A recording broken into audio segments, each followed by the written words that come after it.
On navigational charts, the exclusion zone around North Sentinel Island appears as a circle. It has a radius of 3 nautical miles, drawn in the measured practical language of maritime law, and at the center of that circle sits the island itself, a dark, forested shape that from the deck of any vessel holding position at the boundary would appear as little more than a tree line on the horizon, dense and unbroken, rising above a pale line of beach and the shallow water between. The circle is not a warning in the dramatic sense. It is a legal boundary, a jurisdictional fact, the kind of thing that appears on official documents alongside coordinates and depth soundings and the names of currents. The Indian government established it under legislation passed in 1956, protecting the Aboriginal tribes of the Andaman and Nicobar Islands from outside contact, and the 3 nautical mile radius is simply the distance at which that protection becomes enforceable on the water. Any vessel crossing it without explicit government permission is in violation of Indian law. Coast Guard vessels have patrolled those waters. They hold position. They watch. The island sits at the center of the circle, as it has always sat, and the boundary holds the open water between the two worlds at exactly the width the law has decided is necessary. 3 nautical miles is approximately 5.5 kilometers. It is enough distance that the island's interior is invisible from any vessel at the boundary. The canopy presents itself as a single surface, green against whatever sky the day has produced, and the beach below it is a thin, pale line that gives away nothing about what lies behind it. From that distance, in gray-blue afternoon light, the island looks entirely still. No smoke, no sound carrying across the water, the trees moving only if the wind moves them, and the wind indifferent to any boundary drawn by human authorities on a navigational chart. The Andaman Sea has moods that shift across the year. In the months of the northeast monsoon, the water between the exclusion zone boundary and the island's shore is green and slightly rough, the horizon low and often overcast. In the dry season, it turns a cleaner blue, and the beach is visible as a slightly brighter edge against the water. Neither season changes the character of the island itself. The forest remains, the beach remains, and the 3 nautical mile circle drawn on every relevant chart remains, holding its radius with geometric patience regardless of weather or season or year. What the law is doing, in practical terms, is preserving a particular kind of distance. That distance is the whole of the matter. The island is not enclosed behind walls or fences. It cannot be enclosed. It sits open to the ocean on every side, and any adequate vessel could theoretically reach its shore. The legal circle is the fence, drawn on water, enforced by patrol, and respected by every legitimate maritime actor in those waters, because the alternative, crossing it, carries legal consequences, and because the reasons for the boundary are on examination, coherent, and grounded in a documented understanding of what contact between the island and the outside world would mean. Those reasons are worth sitting with, slowly. An island that is forbidden because of what its protection costs is one kind of place. An island that is forbidden because of what contact would cost is a quieter and more considered kind of boundary altogether. In the southern Indian Ocean, roughly 4,000 kilometers southwest of the Australian mainland, another kind of restricted island sits in water that is considerably colder and more remote than the Andaman Sea. Heard Island is volcanic, active, and largely covered in ice.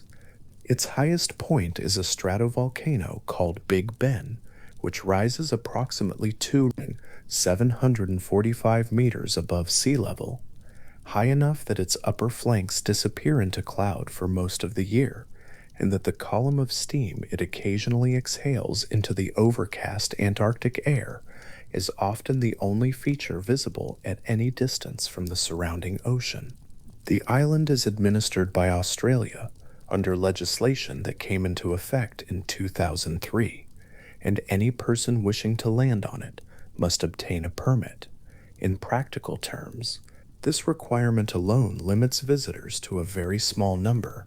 Reaching Heard Island from the nearest populated land requires a sea crossing of days through some of the most consistently rough water on the planet, and the island itself offers no harbor, no shelter beyond what the terrain provides, and no infrastructure of any kind. The permit requirement is, in this context, almost secondary to the physical difficulty of getting there. But the legal framework exists, and it matters, because without it, the island's ecosystem, largely pristine, biologically significant, home to elephant seals and king penguins, and species of moss found nowhere else, would be subject to whatever damage an unregulated landing might bring. The lava fields around Big Ben's lower flanks are black and wind-scoured. In the photographs taken by the rare research expeditions that have made the crossing and obtained the necessary permits, those fields look exactly as geologically young terrain tends to look: bare rock broken into angular shapes by thermal stress, with almost nothing growing between the fragments except in the most sheltered crevices. The ocean is visible in every direction from any elevated point on the island. The horizon is unobstructed by any landmass. Big Ben stands in the middle of all that open water and all that open sky, and exhales its thin steam column into air that has traveled thousands of uninterrupted miles to reach it. The permit system is not designed to keep people out forever. It is designed to keep the number of people who land there low enough that the island's ecological character is not disturbed by the mechanics of a visit, the introduction of seeds carried in boot treads, the disturbance of nesting sites, the compression of ground that has rarely, if ever, supported human weight. Heard Island is not off limits because it is dangerous, though the sea crossing is genuinely difficult. It is off limits because it is rare, and rareness of the kind the island represents, ecological integrity so complete that it serves as a reference point for what a sub-Antarctic island looks like without human impact, is worth treating as something to be carefully administered. A B-52 bomber parked on a concrete apron in equatorial midday heat is a specific image, the kind of thing that exists in a particular latitude and a particular administrative reality. Diego Garcia, the largest island of the Chagos archipelago, sits in the central Indian Ocean at approximately 7 degrees south latitude, close enough to the equator that the light at noon is nearly vertical, and the surrounding lagoon is a color of blue that appears in photographs almost too saturated to be believed. The island has been a joint United States and United Kingdom military installation since the early 1970s. No civilian 1970s. No civilian, regardless of nationality, is permitted to visit. The enforcement is carried out by naval and maritime patrol assets that maintain the island's operational security with the thoroughness that a military installation of its strategic importance requires. The Chagos archipelago is a collection of small, low-lying coral islands.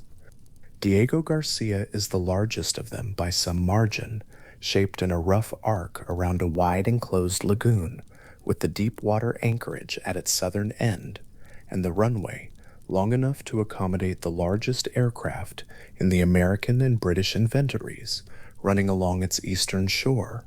The island's interior, where the runway is not, is covered in coconut palms and low scrub from a sufficient altitude. The shape of the island is that of a thin green crescent curling around a plate of blue water, and the blue of the lagoon and the blue of the Indian Ocean beyond the reef are distinguishable from each other, mainly by their depth of color, the lagoon paler, the ocean richer and darker toward the horizon. The restriction on Diego Garcia is categorical and military in its origin. The installation handles logistics, communications, and aircraft operations of a kind that the military administrations of both countries regard as operationally sensitive. The island is, in the practical sense, not on the map that civilian travelers use. It appears on charts because it must, but the exclusion zone around it is maintained with a thoroughness that the legal boundary around North Sentinel Island, patrolled by Coast Guard vessels at 3 nautical miles, would recognize as a different but related kind of discipline. Both are circles drawn around a place and enforced by the appropriate authorities. The nature of what each circle is protecting differs entirely. The method maintained distance, legal clarity, patrol is recognizably the same. In the Venetian lagoon between the city of Venice and the barrier islands of the Lido, a smaller island called Poveglia has been closed to general visitors for most of the 20th and 21st centuries. It is not a militarily sensitive location. It does not contain active volcanic terrain.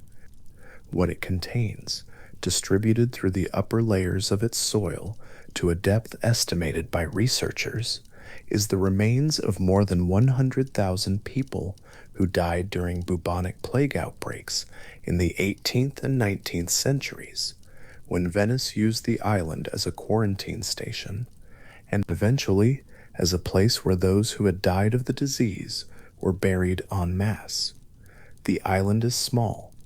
It sits low in the lagoon, visible from the water as a cluster of trees and a collapsed campanile and the roof lines of several buildings that have been abandoned long enough that vegetation has begun the slow work of incorporating them back into the ground.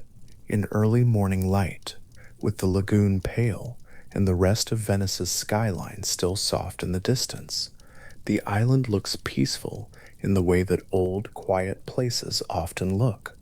A courtyard where sedge grass has grown between cracked paving stones, walls that have held their shape across a long period of neglect.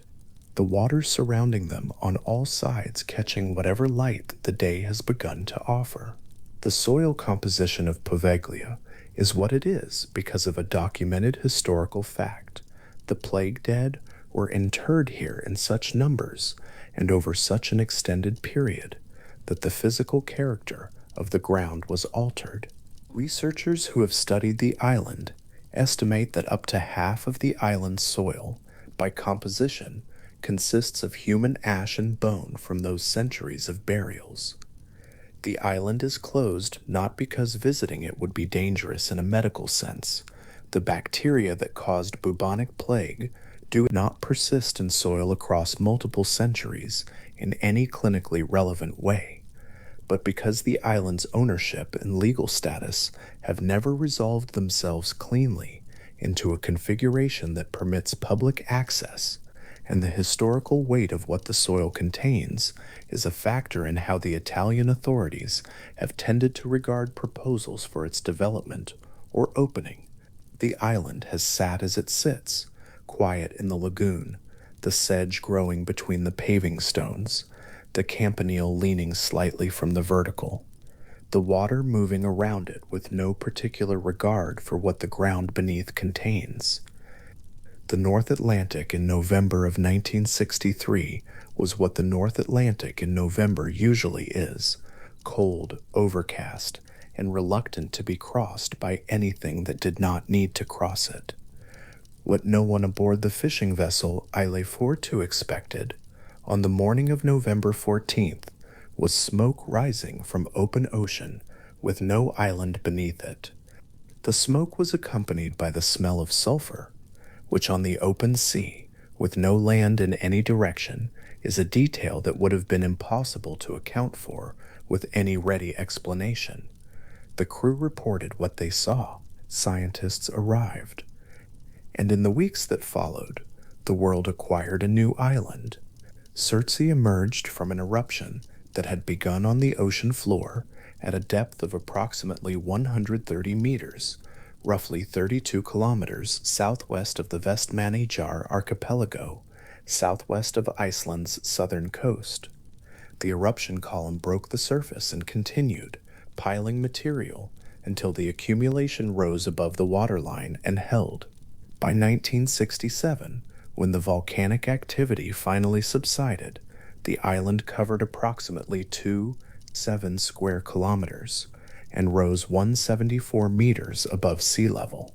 It was named Surtsey after the fire giant of Norse mythology, and from the moment it was large enough to walk on, scientists understood that they were standing in the middle of something rare, a place where the processes of ecological colonization could be observed from the very beginning, with no prior history, no accumulated soil, no seed bank, no root system, nothing but bare volcanic rock, and whatever arrived from elsewhere. The Surtsey Research Society was established to manage access to the island and to coordinate the scientific work that began almost immediately.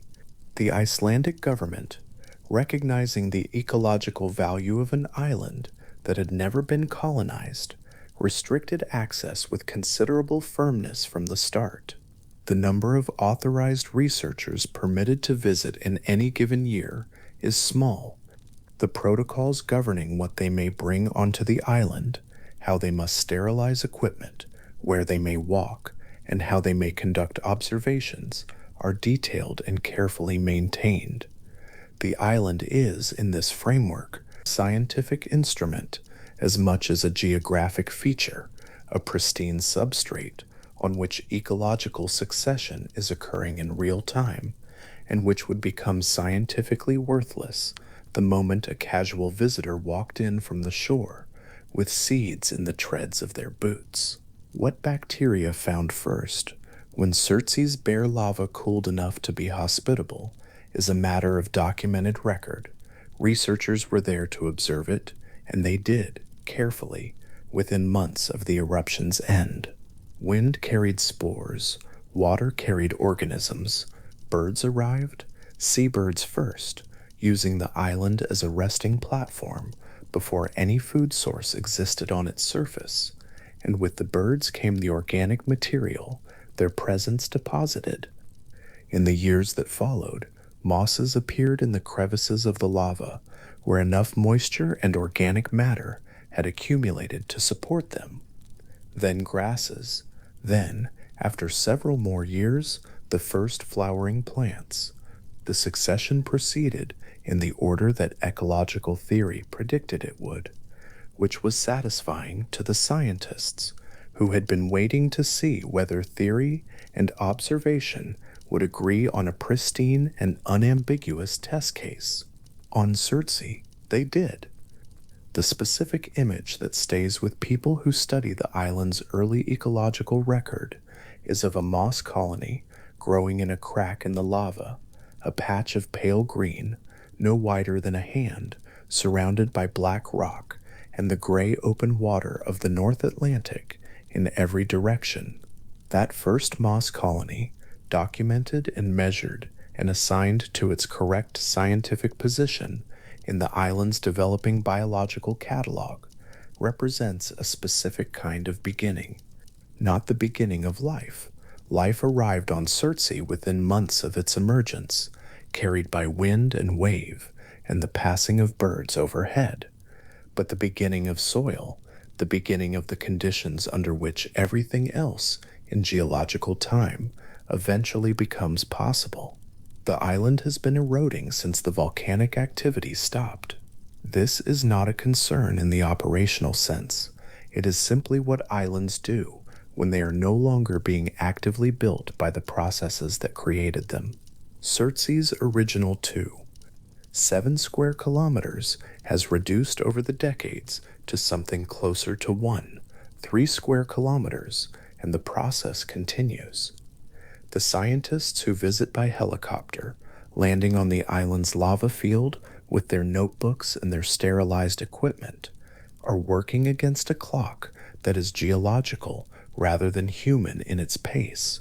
The island will be here for a long time, but not forever, and the record it contains of ecological succession from zero is being documented while the opportunity exists to document it. The exclusion zone around Surtsey is not enforced by Coast Guard vessels in the way North Sentinel Island's boundary is patrolled.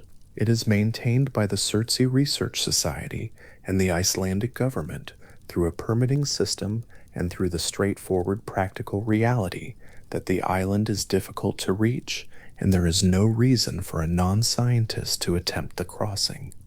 The protection is quieter than a patrol line. It rests on institutional agreement rather than active enforcement, on the shared understanding among the relevant scientific and governmental bodies that the island's value as an ecological record depends entirely on keeping it intact. The exclusion is, in this sense, a form of collective discipline, a decision made by the people who understand what the island is and what it requires, held in place by the weight of that understanding rather than by force. Between Surtsey and Heard Island, between North Sentinel Island and Diego Garcia, and the still lagoon water around Pavaglia, a pattern is recognizable that has nothing to do with geography and everything to do with the reasons human authorities have found for drawing circles around places on charts and deciding that the circles should hold. Some of those reasons are military, some are ecological, some are legal and historical, entangled in the specific administrative history of a particular place and a particular set of circumstances. What the circles have in common is not their contents, but their form, the act of enclosure, the decision that something inside the boundary is worth protecting from what exists outside it. The Coast Guard vessel holding its position in open water 3 miles from the North Sentinel tree line is doing something structurally similar to the permit office of the Heard Island and McDonald Islands administration, deciding that this year's applicants may or may not land on the island's black lava fields. Both are expressions of the same underlying decision, that the thing inside the boundary has a character worth preserving, and that the way to preserve it is to maintain the distance the boundary establishes. The boundary does not promise that everything inside it is safe or permanent or unchanged. It promises only that what happens inside it will happen without the specific kind of interference that comes from unrestricted human arrival. There are many such boundaries in the world. They exist in forms ranging from the explicitly military, enforced by naval assets and carrying serious legal consequences for violation, to the quietly administrative, maintained by scientific institutions and honored by the relatively small number of people who might otherwise be inclined to test them. The islands they enclose range from uninhabited and geologically active to inhabited in ways that predate any record keeping, and from legally complex to operationally classified, and from ecologically pristine to historically saturated in ways that make the soil a different category of fact than soil usually is. What they share is the circle, the measured distance, the open water between the vessel and the tree line, or between the lagoon's edge and the concrete apron where the aircraft are parked, or between the lava field and wherever the next moss colony is slowly establishing itself in the shelter of a crack in the black rock. The scientists who visit Surtsey arrive by helicopter, which is the most practical means of reaching the island and the one that allows the research society to control who lands and when.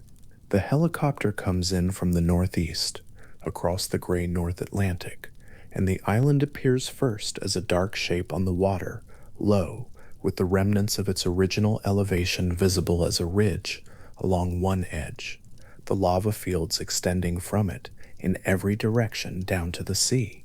From the air, the first thing visible is the pattern of colors, the black of the bare lava, the dark gray of the weathered lava, the pale green patches, where the moss and grass communities have established themselves over decades of patient accumulation. The Those green patches are small relative to the whole of the island. They represent 60 years of ecological work carried out by wind and water and the slow metabolism of organisms that arrived without any assistance from the humans who have been watching them arrive. The helicopter sets down on the lava field. The scientists step out onto ground that did not exist 60 years ago, carrying notebooks and measuring equipment and the accumulated scientific understanding of what this island's ecological record means for the wider field of research into how life colonizes newly emerged land. They walk carefully, they have been instructed to walk carefully, and they understand why, and they begin documenting whatever the island has most recently done in the absence of observers. New moss, a grass community extending beyond its previous boundary, evidence of a seabird pair investigating the island's northern shore as a potential nesting site. Small things, measured precisely, entered into the record that has been building since 1963. The island, meanwhile, continues to erode. The waves take a little more of its western edge each year. The lava that was laid down in the months and years of the eruption between 1963 and 1967 is being worked on by the ocean at its margins, broken into smaller pieces, carried away, dissolved into the surrounding water. Big Ben on Heard Island does the same thing from the opposite direction, adding material through volcanic activity that continues at intervals difficult to predict. Surtsey is subtracting. Heard Island, in the periods when its volcano is active, is adding. Both processes operate on timescales that make a human lifetime seem like an afternoon. The quality of quiet that a restricted island produces is not silence in the absolute sense. North Sentinel Island is not silent. The forest has its own sounds, and the ocean moves against the beach with the steady noise that any ocean makes against any beach. Heard Island is not silent. The wind in those latitudes is persistent, and the Southern Ocean is not a quiet body of water. Surtsey is not silent. The North Atlantic makes its presence known, and the seabird colonies that have established themselves on the island's northern shore in the decades since its emergence are not a quiet collection of animals. Poveglia is not silent. The Venetian lagoon has the low, constant sound of water movement and distant boat engines, and the city that surrounds it on its various sides. What the restricted islands share is not silence, but a specific quality of absence. The absence of the particular sounds that unrestricted human presence produces, the conversation, the boat engine idling at anchor, the piece of equipment being set down carelessly on a rock. The circles drawn around these islands on navigational charts are, among other things, a preservation of that absence. They keep the ambient sound of those places inside a register that the places themselves determine, rather than one that visitors arrive carrying. That is not a romantic observation. It is a practical one, and it matters differently for different islands. The absence of human sound on Surtsey is scientifically valuable in a way that it is not on Diego Garcia, where the absence of civilian presence is maintained for entirely different reasons. But the structural fact, the circle, the exclusion, the maintained distance, is the same. The navigational chart for the waters around North Sentinel Island shows the circle at 3 nautical miles. It shows the depth soundings in the water between the boundary and the shore.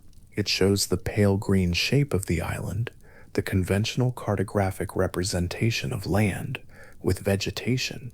It shows no structures, no settlement marks, no indication of any infrastructure that a vessel might use as a navigational reference point from the water. The island is land and tree line, and the beach below it, and the chart represents it as exactly that. At the center of the measured circle, sitting quietly, going on being what it has been for a period of time that no navigational chart is equipped to represent, the island continues. Surtsey, in the same archival spirit, appears on Icelandic navigational charts with its coordinates, its elevation, and the restricted area notation that tells any vessel the correct distance to maintain. Its emergence is the most recent among the islands being discussed here. 1963 is within living memory, and there are people alive who remember the reports of the eruption column appearing above the North Atlantic horizon on a November morning, and who have watched in the decades since as the record of the island's ecological colonization has been published and added to and published again. The island is still in what the scientists who study it describe, with a certain plain accuracy, as its early chapters. The soil is still forming. The communities of plants and animals are still arriving and establishing themselves and failing and trying again in different configurations. The island is, in this sense, not a finished place. It is a place that is still becoming itself, observed by a small rotating group of authorized scientists who land by helicopter on its lava field, take their measurements, enter their notes, and leave the island to continue the slow, deliberate, unhurried work of becoming which it will go on doing long after the last notebook entry of this particular chapter of the record has been made. A coconut moves slowly through warm, shallow water. It drifts without urgency, turning once on its axis as a small current takes it, and then it stops, rocking gently just below the surface tension of the sea. Between the hull of a research boat and the pale sand of a shoreline, that coconut floats in the space that separates two worlds, and from the boat, the researchers watch it go. That was 1991, and the shoreline was North Sentinel Island. The boat had approached carefully, holding its position in water shallow enough to see the bottom, and the coconuts had been placed over the side by hand and left to drift toward the beach. This was not the first time such an approach had been made. The expeditions that preceded it had been running in various forms for more than 2 decades, each one shaped by the same patient logic: come close enough to be seen, leave something that might be accepted, and then wait, maintaining the kind of stillness that says nothing threatening is intended. The 1991 visit produced something that earlier visits had not. A figure waded out from the beach and reached for the coconut in the water, moving with a kind of deliberate unhurriedness, the action entirely calm, the tree canopy of the island rising dense and unbroken behind the shoreline. No words were exchanged. No one from the boat came ashore. What passed between the two parties was, in the most literal sense, a piece of fruit drifting across a stretch of warm ocean, and the acceptance of it. The people of North Sentinel Island have lived on that island for an estimated 50,000 to 60,000 years. That number is worth sitting with for a moment, not as a dramatic figure, but as a plain fact about continuous time. The settlement of North Sentinel Island predates agriculture. It predates writing. It predates every civilization whose name most people would recognize.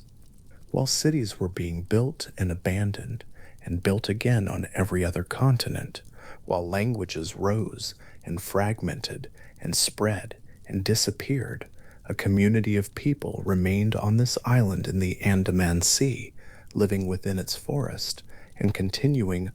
Modern estimates put the current population somewhere between 50 and 150 individuals, though arriving at a precise number is for obvious reasons impossible. Population counts have been attempted from a distance, by observation from boats and from the air. The range of estimates reflects genuine uncertainty, not evasion, but the honest consequence of counting people who cannot be approached and who have not indicated any interest in being counted. What the estimates agree on is that the population is small and that it has survived across a span of time so long that the words used to measure it begin to feel approximate and inadequate. The Indian government became interested in North Sentinel Island as a matter of official concern in the decades following independence. The Andaman and Nicobar Islands, of which North Sentinel is one, had been administered as a British penal colony for much of the colonial period, and the indigenous populations of the archipelago had, through that era and the periods before it, experienced contact with the outside world in forms that ranged from indifferent to actively harmful. After independence, the question of how to approach the island's original inhabitants became a formal policy matter, and the answer that emerged was a mixture of legal protection and careful, sustained, outward-facing curiosity. Between 1967 and 1991, a series of contact expeditions were made to North Sentinel Island under the coordination of the Indian government. The expeditions were led, in significant part, by an anthropologist named T.N. Pandit, who worked out of the Anthropological Survey of India and devoted a considerable portion of his professional life to the question of how or whether peaceful contact might be established. The approach adopted by those expeditions was methodical and deliberately unhurried. A boat would approach the island's shoreline. Gifts, coconuts, metal objects, sometimes cloth, would be left on the beach or placed in the water to drift in. The researchers would then wait, watching from a distance, and note whatever response, if any, emerged from the tree line or the beach. The early expeditions encountered a range of responses. On some approaches, the beach was empty and no figure appeared. On others, the response was clearly defensive. Arrows were notched and drawn in the direction of the boat, and the expedition would withdraw without pushing closer. Pandit, writing about the expeditions later in his career, described the experience as one of sustained patience. The accumulation of small observations made across many visits, the gradual construction of a picture built entirely from what could be seen from a safe distance on the water. Over the years, certain patterns became visible. The island was clearly occupied. Its inhabitants were clearly aware of the boats. The responses varied in ways that did not follow an obvious logic from the outside. The same approach that produced arrows on one visit might produce watchful silence on another. What the expeditions were doing, in practical terms, was demonstrating repeatedly that the presence of a boat near the shoreline did not have to mean danger, and waiting for that demonstration to produce some consequence. The consequence arrived in 1991. On that visit, the approach proceeded as it had on others before it. The boat positioned in shallow water, the coconuts released over the side, the researchers watching from a respectful distance. What happened next had not happened before, at least not in the same form. Several individuals came down to the waterline and then into the water itself, reaching for the coconuts that were drifting there. There was an ease to the movements that observers noted and described afterward. No weapons were drawn. The distance between the people on the shore and the people on the boat narrowed to something that for the first time felt genuinely like an exchange rather than a confrontation witnessed from a distance. No one from the research party stepped off the boat. No one from the island boarded it. The coconuts passed from the water to the hands of the people on the shore, and the expedition recorded what it had seen and returned. The interaction was not, by any standard measure, a conversation. It established no mutual language, produced no shared information, opened no channel for the kind of communication that tends to follow first contact between previously separate communities. But it was something.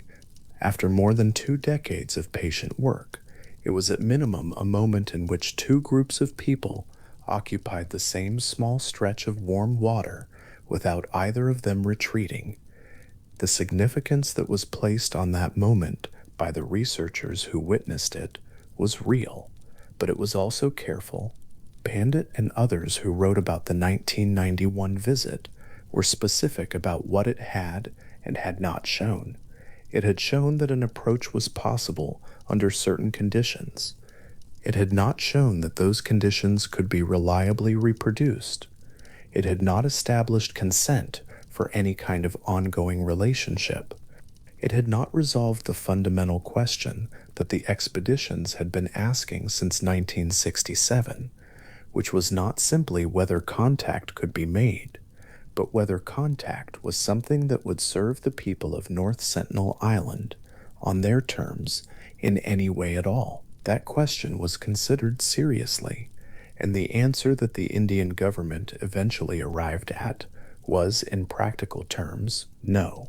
Following the exchanges of the 1991 contact period, the formal policy on North Sentinel Island was revised. The active contact program was discontinued.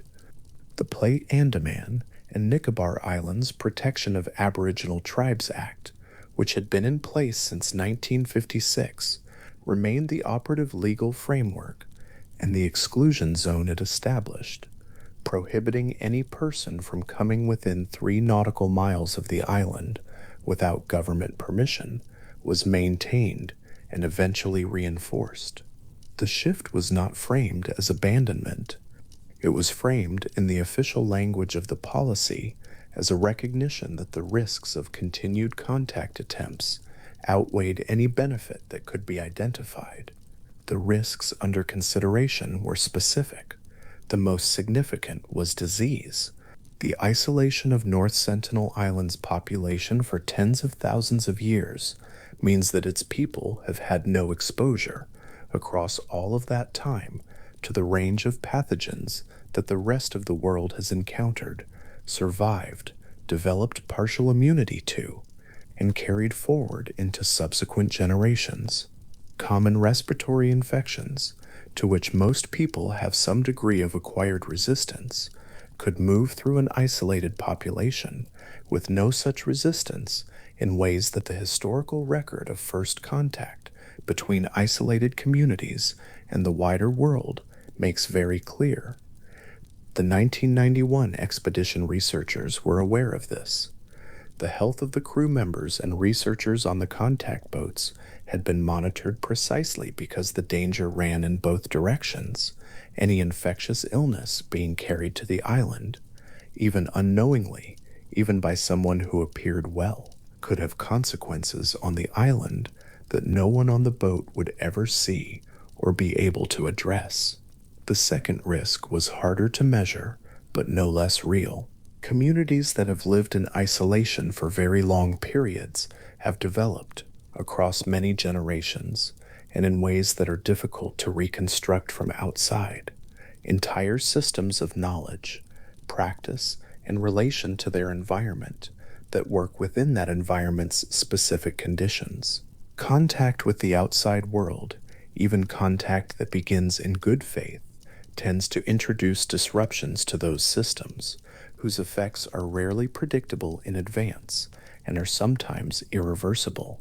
The history of such disruptions, across many parts of the world and across several centuries, is long enough and consistent enough that the Indian government's decision to step back from active contact attempts reflected something more than caution.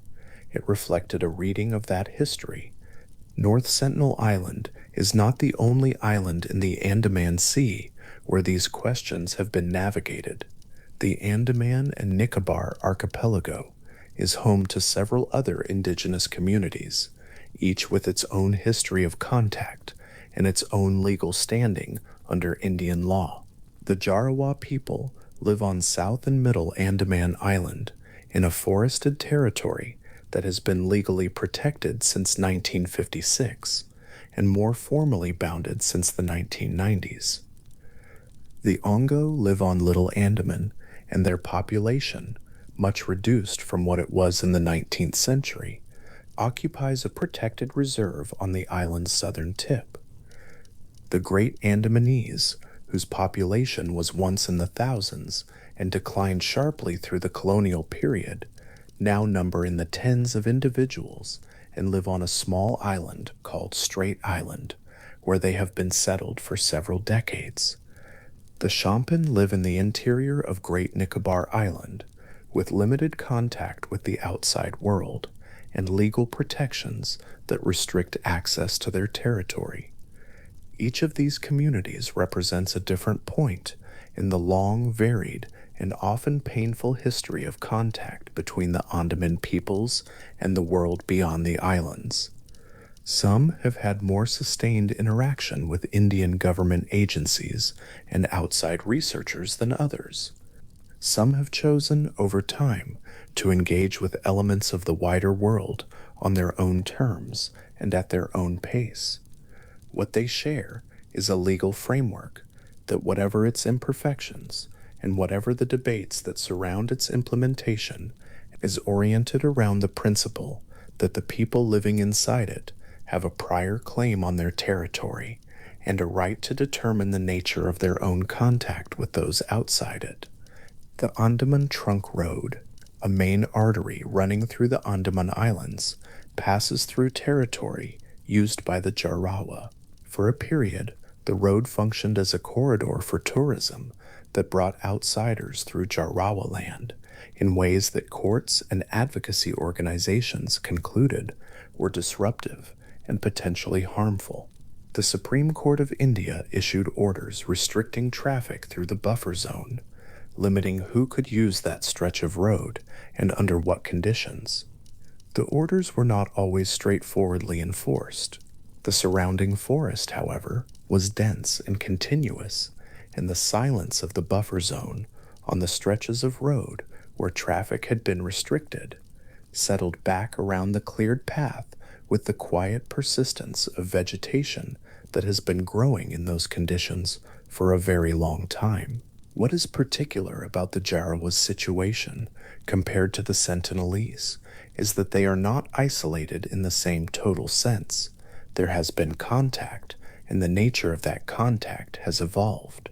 Relations between the Jarawa and outside communities have been cautious and incremental, shaped on both sides by a history that everyone involved carries and that does not resolve neatly in any direction.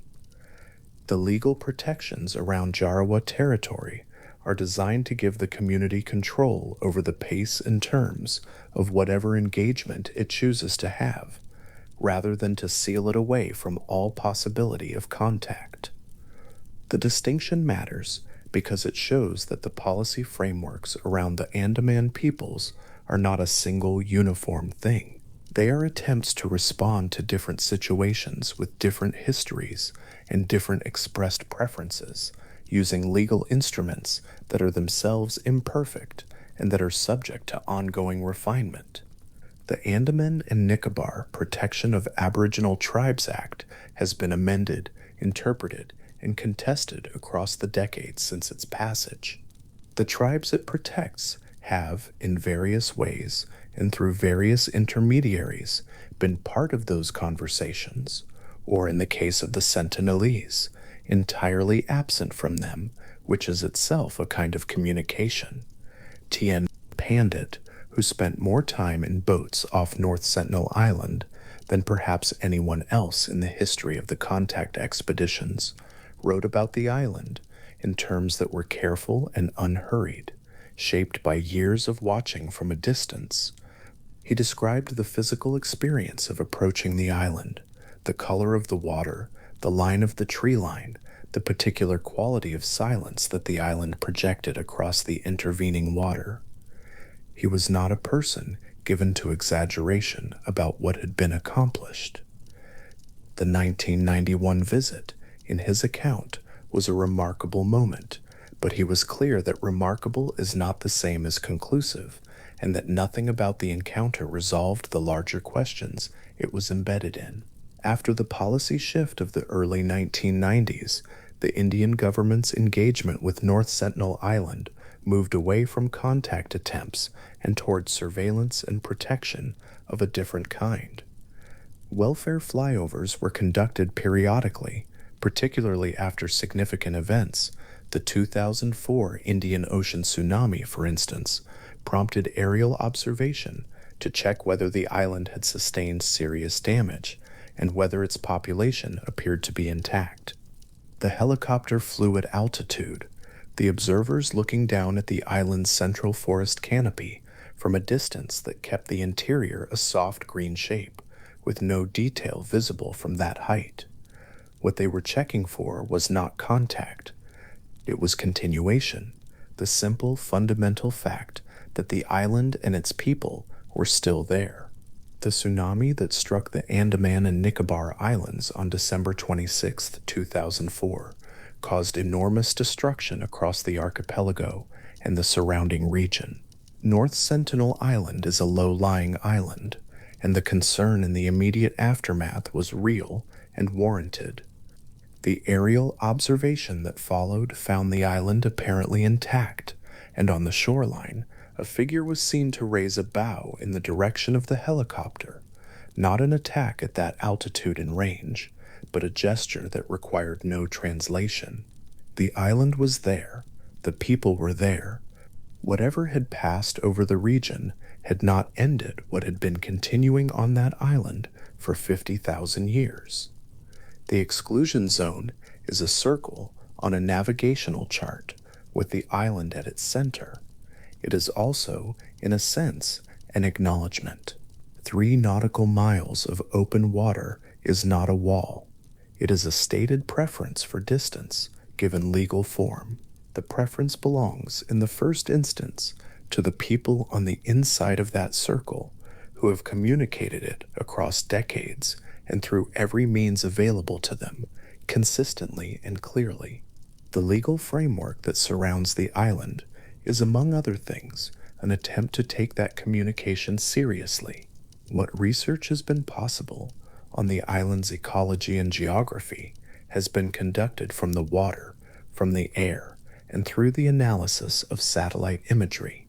The island is covered in dense tropical forest, rising slightly toward its center, surrounded by a coral reef system that structures the water around its shoreline. Its total area is approximately 60 square kilometers.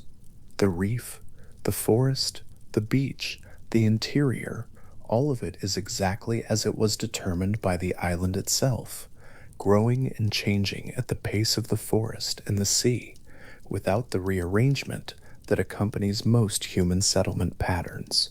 The question of what the people of North Sentinel Island know, and how they know it, and what the structure of life on the island is, in its daily, seasonal, generational form, all of this remains genuinely unknown. The language spoken on the island has not been recorded. No one from outside has been inside its forest. The shelters, the tools, the patterns of movement through the island, the knowledge of its waters and its seasons accumulated across 50,000 years of habitation, all of this exists entirely outside the reach of outside observation. What can be said, on the basis of what has been seen from the water and the air, is that the island is populated, and that its population has endured across a span of time that makes most of the rest of human history look recent. The Onge people of Little Andaman have been studied more directly, and what their situation offers is a different kind of perspective on the same broader question. The Onge have been in contact with the outside world for more than a century, though the nature and intensity of that contact has varied considerably across that time. Their population, which once numbered in the hundreds and perhaps more, has declined significantly, and the community now lives in a reserve on the island's southern tip. The reasons for the decline are multiple and have been the subject of considerable scholarly attention: disease, disruption of traditional subsistence patterns, the pressures that come with even well-intentioned outside intervention. The Onge case is part of the context within which the current policy on North Sentinel Island was shaped, and it is not a context that points straightforwardly toward the benefits of increased contact. The Great Andamanese represent yet another variation. Their history of contact with the British colonial administration was extensive, and the consequences of that contact for their population were severe. From an estimated population of several thousand at the beginning of the 19th century, the Great Andamanese were reduced through a combination of disease and displacement and the disruptions that accompanied sustained colonial contact to a few dozen individuals by the early 20th century. The community that exists today on Strait Island is small, and its members maintain a relationship with the outside world that is their own, choosing what to engage with and what to hold apart.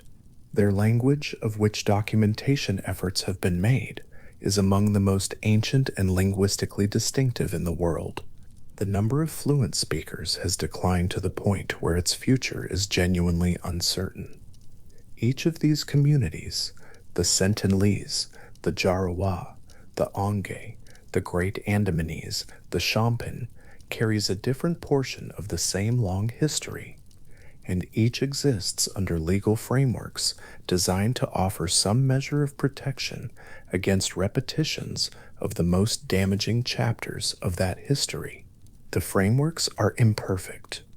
Their implementation is contested in various ways. The scholarship around the Andaman peoples is itself a field in which there are real disagreements about what kinds of engagement are appropriate and what the role of outside researchers and institutions ought to be. None of this resolves neatly. What does settle, when looked at across the full span of the contact expeditions and the policy decisions that followed them, is something quieter than a resolution. The decision to stop actively seeking contact with the Sentinelese was not a decision born of indifference. It was the product of years of patient observation, careful thought, and the gradual accumulation of a kind of knowledge, however limited, about what the people on that island had consistently communicated when anything approaching contact had been attempted. Their response, sustained across decades, across multiple administrations, across every form of approach that was tried, was consistent. They had not indicated any desire to be known from the outside. They had not changed their position, and after enough time, the outside world drew a line on a chart and agreed to hold its position behind it. The welfare flyovers continue.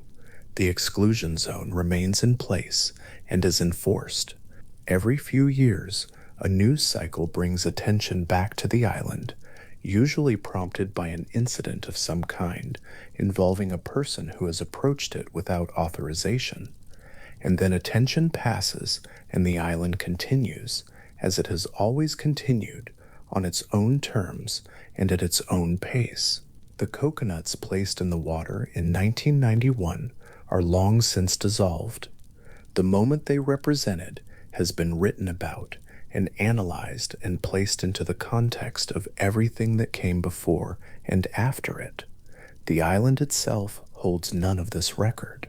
It holds its forest and its reef and its people, the same as it has through all the centuries that passed before anyone on the outside thought to approach it. There is a category of legal document known as a buffer zone notification, and the Andaman and Nicobar Islands contain several of them. A buffer zone is a designated area surrounding a protected territory, within which access is restricted or modified to prevent the kinds of casual or uncontrolled contact that the protection of the inner area is designed to prevent. They are, in their function, a spatial expression of the idea that a protected community requires not just the boundary of its own territory, but a margin of undisturbed space around it, a kind of quiet distance between the boundary and the wider world. The roads and waterways that pass near the protected areas of the Andaman Islands move through or alongside this kind of space. On the sections of the Andaman Trunk Road where the buffer zone restrictions apply, the forest grows close on either side of the cleared path. The trees do not observe the road. The undergrowth does not accommodate it. The jungle simply continues, as it was before the road existed, pressing toward the cleared space from both sides and the silence of the surrounding forest. Not a total silence, but the sound of birds and insects and wind through leaves that constitutes the ambient condition of dense tropical growth settles back around the path as if the road were an interruption it has long since stopped noticing. That kind of settled quiet, maintained across years and decades, is what the legal frameworks around living communities in the Andaman Islands are, among other things, trying to preserve. Not stillness for its own sake, not the stillness of absence, the stillness of something continuing, unhurried and undisturbed, in the same form it has held for a very long time. The boundaries drawn around these territories are not marks of negation. They are marks of a considered distance, the kind of distance that says whatever is on the other side of this line is already complete and does not need anything from us to remain so. The coconut in the water in 1991 drifted the distance it needed to drift, was received by the hands that reached for it, and the boat held its position in the shallow, warm sea. The island's tree line did not change. The water did not change. Whatever happened on that shoreline was folded into the life of the island and became part of whatever the island holds, and what the island holds remains, as it has always remained, its own.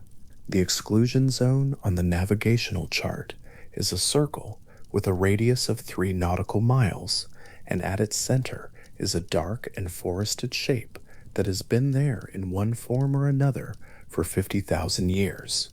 Around the boundaries drawn in these waters and through these forests, the law maintains a quiet distance, and what it holds at that distance is not a restriction. It is a form of care, the careful, measured acknowledgement that a living community, continuing in its own way, is not a thing that needs to be approached in order to be respected.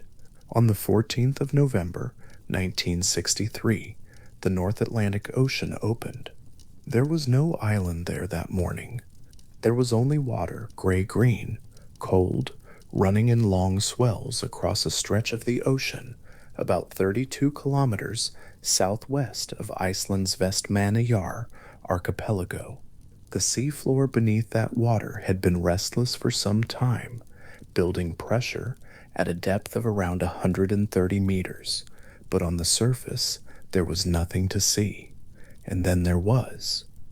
A column of steam and dark ash broke through the surface and climbed into the November sky, and what began that day was not an eruption in the conventional sense of the word.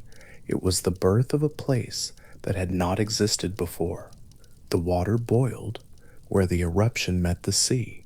The ash spread across the surface in a widening dark stain.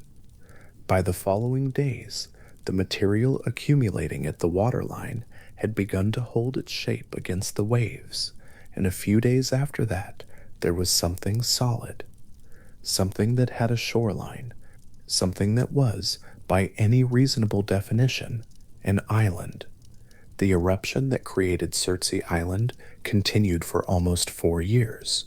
The lava flows and tephra deposits built upward and outward from that first breaking point until the island reached its maximum size, and the geological record of those 4 years is captured in the island's own layered rock, which reads from the bottom up like a diary of the event. By the time the eruption ceased in 1967, Surtsey covered a little more than 2.5 square kilometers of what had been open ocean. It was, in the most literal possible sense, a new surface on the earth, bare black lava and volcanic ash, with no soil, no organisms, no history of any kind. A clean slate of a place, sitting in the North Atlantic, waiting for the world to find it. What the world did with it over the decades that followed is one of the more patient and detailed records that modern ecology has produced. The first arrivals came quickly, by the standards of geological time, though slowly enough by any human measure. Bacteria reached Surtsey within months of the eruption's end. They arrived the same way that most of life's small pioneers arrive on a new surface, carried by wind, by ocean current, and in the digestive systems of birds that stopped briefly on the island's dark rocks during migration. Molds followed. Then came the first plant material, wind-blown seeds that landed on the lava surface, and in most cases found nothing to anchor in and were carried away again by the next gust. But some seeds found the narrow cracks between lava blocks where moisture and the first traces of organic dust had gathered, and in those places something held. Mosses were among the earliest plants to establish a genuine presence on the island's surface. The first documented moss colony on Surtsey was small enough to cover with a hand, a pale green patch in a crack in the black lava, surrounded on every side by bare rock and the gray open North Atlantic. For a scientist standing over that small patch and looking up at the horizon, the scale of the contrast would have been exact and particular. One small colony of living green material, and around it, in every direction, the empty geological surface of an island that was still, in biological terms, almost entirely nothing. That colony mattered in a way that was entirely out of proportion to its size, because it was the first chapter of a process that had never been observed from its actual beginning. Primary ecological succession, the process by which life colonizes a completely bare substrate, had been studied on surfaces left bare by glacial retreat or by lava flows on older islands, but always on surfaces that had previously held life, and where the soil memory of that prior occupation still lingered in the substrate. Surtsey was different. It had never at any point in its brief existence held any life at all. The scientists who were authorized to visit the island understood what they were standing on, and the record they built was careful and slow. Each visit was documented precisely. The arrival of each new species was logged. The gradual spread of moss colonies, from crack to open surface, the first grasses establishing above the high tide line, the seabirds that began using the island's northern shores as a resting point during the late 1960s. Each of these events was entered into a growing account of what an island does, left to itself, when the only inputs are wind, water, time, and whatever life manages to arrive on its own. The seabirds changed things considerably, in a way that took some years to fully appreciate. When birds rest on a bare lava surface and leave behind the accumulated material of their presence, droppings, feathers, fragments of food, they are doing something that looks, from a distance, like a small and temporary thing. In fact, they are making soil. The organic deposits left by seabird colonies on Surtsey's rocky shore began over years and then decades to accumulate in the spaces between the lava rocks on the island's northern end. What had been bare black stone gradually acquired a thin, dark layer, not quite soil by any standard measure at first, but the precursor of soil, the organic substrate that everything else was going to need. The areas where birds gathered most densely became, in time, the areas where plant life established most successfully. Grasses found the bird-enriched ground more hospitable than the bare lava. More grasses brought more insects brought more birds. The process was self-compounding, and it proceeded in full view of the researchers who visited each year. Each visit another entry in the record of how an island builds itself from nothing into something. The access restrictions on Surtsey were set precisely because of this process. The Surtsey Research Society and the Icelandic government made a decision early in the island's existence that the value of the place was entirely dependent on keeping it uncontaminated, not in the chemical sense, but in the ecological sense.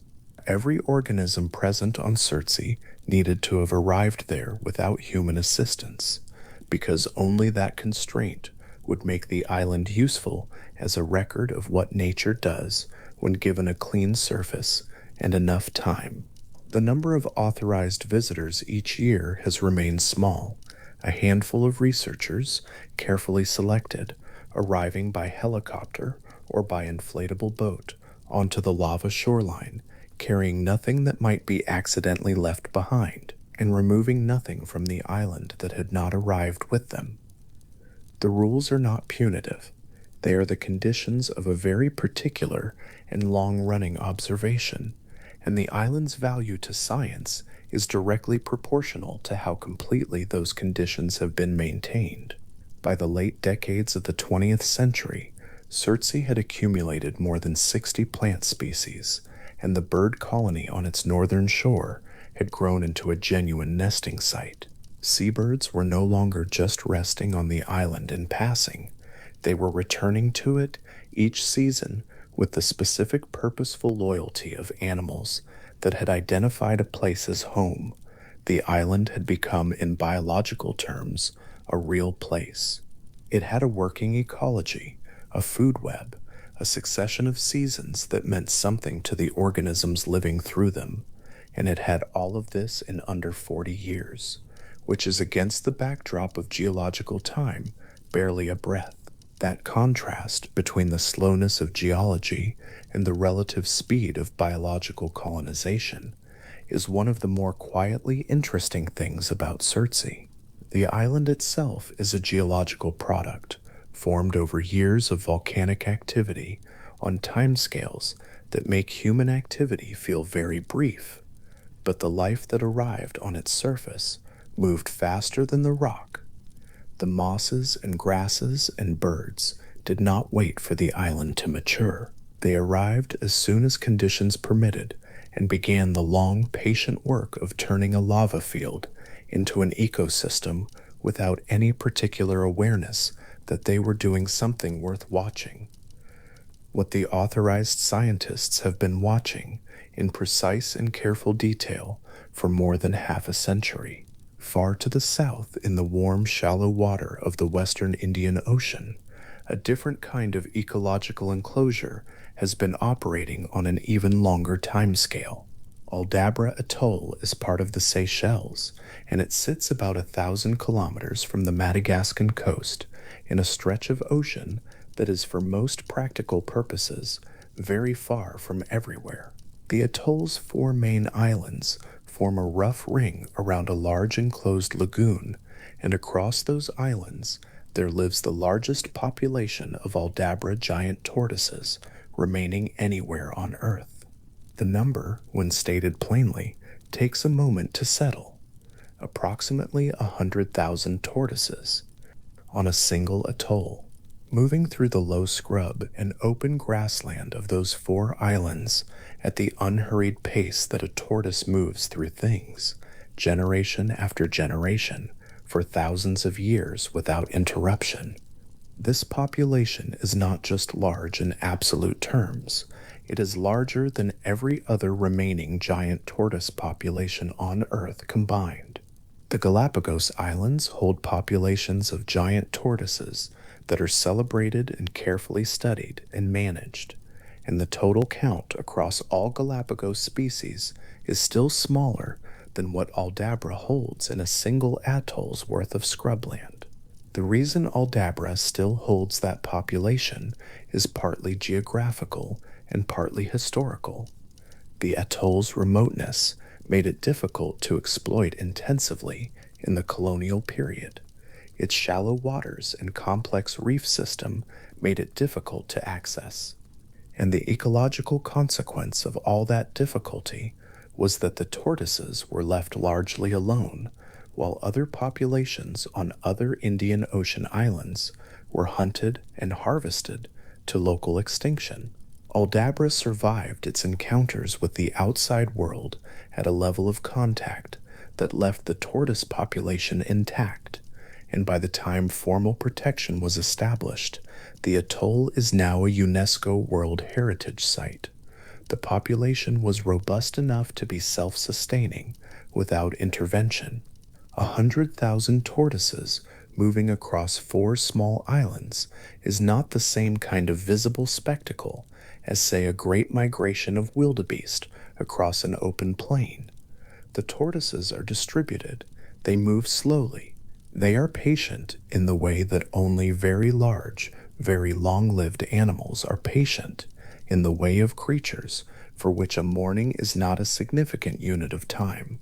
Standing at the edge of one of Aldabra's open grassland areas and watching 3 or 4 tortoises graze their way across the low vegetation gives a particular impression that the island belongs to them in a way that has nothing to do with legal designation or conservation status, and everything to do with the long accumulation of generations upon generations of animals that have done exactly this, on this atoll, in this low scrub, for longer than any formal record reaches. The legal protections that now govern access to Aldabra are real and enforced and important. They are also, in a sense, the administrative acknowledgement of something that was already true in a much older way.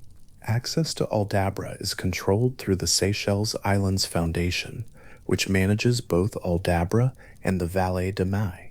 Research visits are permitted and facilitated, and a small number of staff live on the atoll at the research station for extended periods. But general tourism is not a feature of Aldabra's existence. The atoll is not a destination in the ordinary sense. It is a working ecological reserve, and the limits on access are integral to what makes it function as one. The tortoises graze the grassland on their own terms, and the mangroves and coral reefs and seabird colonies of the atoll proceed through their seasons and their cycles without the kind of sustained human presence that would begin to alter them. There is something specifically restful about that thought. The atoll is there, in the warm Indian Ocean, going on with the particular business of 100,000 large, slow animals living their lives in a place that is very quiet, very remote, and very complete in itself. On the far side of the Pacific, in the central Hawaiian archipelago, a different kind of enclosure operates over a different kind of ecosystem. Midway Atoll sits at the northwestern end of the Hawaiian chain, about 2,000 miles from Honolulu, and it has been under the administration of the U.S. Parfish and Wildlife Service since the late 1990s, operating as a national wildlife refuge. The name it carries refers to its geographical position, roughly halfway across the Pacific between North America and Asia, and the specific fact that most defines it now is this: approximately 450,000 breeding pairs of Laysan albatrosses return to this atoll each year. 450,000 breeding pairs, that is close to 1 million individual birds returning with great and particular loyalty to the same small flat island in the middle of the Pacific Ocean, each one navigating thousands of miles of open ocean to arrive back at the specific patch of ground where they have nested before, or where they were themselves hatched. The Laysan albatross is a bird built for long travel. Its wingspan reaches around 2 meters, and it spends most of its life in the air above the open ocean, gliding on wind shear over distances that make the atoll seem very small from any aerial perspective. But the atoll is where the birds come home. The breeding season runs from November through July, and during those months, the flat island is dense with the presence and sound and movement of returning birds, mating pairs reinforcing the particular bond that albatrosses maintain across years and decades, and the next generation waiting in nests made of grass and earth. Access to Midway Atoll during the breeding season is carefully managed precisely because of the scale of what the atoll holds. A disturbance that would be negligible on most wildlife areas becomes significant when the wildlife area in question holds the world's largest colony of a particular species. The Fish and Wildlife Service limits visitor numbers and manages the timing and nature of access so that the birds return each November and the long months of breeding and chick rearing that follow proceed without the kind of interruption that would register across a population of that size. The albatrosses return regardless. The birds that were born on Midway, having spent years at sea, navigate back to the island with what can only be described as reliable precision, arriving in the same season, reclaiming the same territories, and beginning again the same long process of raising a new generation in the same flat, wind-raked landscape they were themselves raised on. The image of Midway at dusk in late November, tens of thousands of white shapes settling across the flat island as the birds return from day flights over the surrounding ocean, the colony dense enough that the sound of it is a kind of continuous ambient presence, is one of those ecological images that registers as large, partly because of the numbers involved, and partly because of something harder to quantify. The birds are not congregating in that place because of any particular quality of the land itself, which is flat and low, and not obviously more hospitable than many other low Pacific atolls. They are congregating there because their parents were there, and their parents' parents, the specific knowledge of a particular place, carried forward generation after generation through a chain of return that goes back much further than the atoll's brief recorded history. The protection of Midway and the management of access to it is an attempt to keep the conditions right for that chain to continue.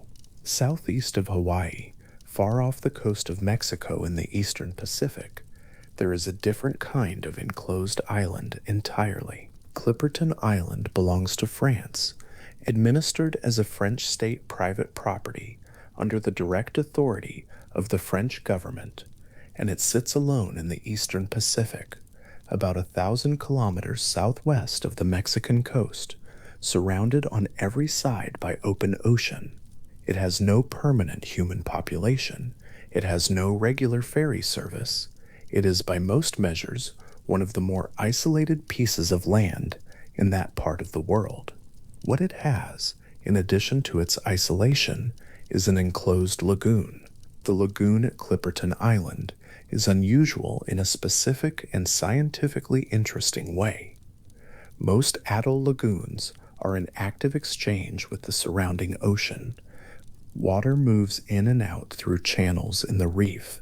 Fish and invertebrates pass through, and the lagoon's chemistry stays broadly in balance with the open sea around it.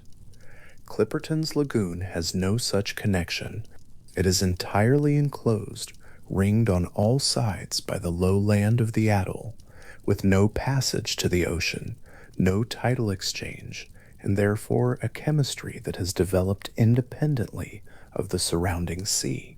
The water is brackish rather than fully saline, and the specific conditions it maintains have made it of particular interest to scientists studying how isolated aquatic ecosystems respond to external disturbances.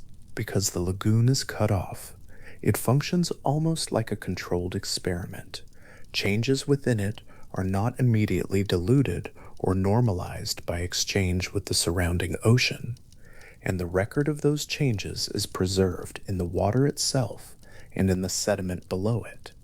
Access to Clipperton Island is restricted. The French government controls visits, and most scientific expeditions require formal authorization and considerable logistical effort to reach a place that is simply very far from any port of departure. The difficulty of reaching the island has contributed to its character as an isolated ecological system, and the lagoon's unusual chemistry has been maintained in part because the island has not been subject to the kind of sustained human presence that would alter it. The water in that lagoon has been doing what it does for a long time without interference. The particular equilibrium it has reached is fragile in the way that all unusual chemical environments are fragile, shaped by specific conditions that could not easily be recreated if they were disrupted, and the restrictions on access are part of what keeps those conditions intact. The lagoon, seen from just above the waterline, is a flat expanse of brackish green water, entirely ringed by the atoll's low land, and so completely still in the absence of tidal exchange that its surface in calm weather reflects the sky above it with a degree of precision that the surrounding ocean, wind ruffled and in constant motion, does not. The water is absolutely still. The only sound is whatever wind moves over the atoll's land ring. Nothing flows in from the ocean. Nothing flows out. There is a quality to that kind of absolute enclosure that is not quite the same as the enclosure of any island by open water, or even the enclosure of a lagoon by a permeable reef. It is a more complete isolation, a body of water that has been left to sort itself out by its own internal logic, without reference to the much larger body of water that surrounds it on every side.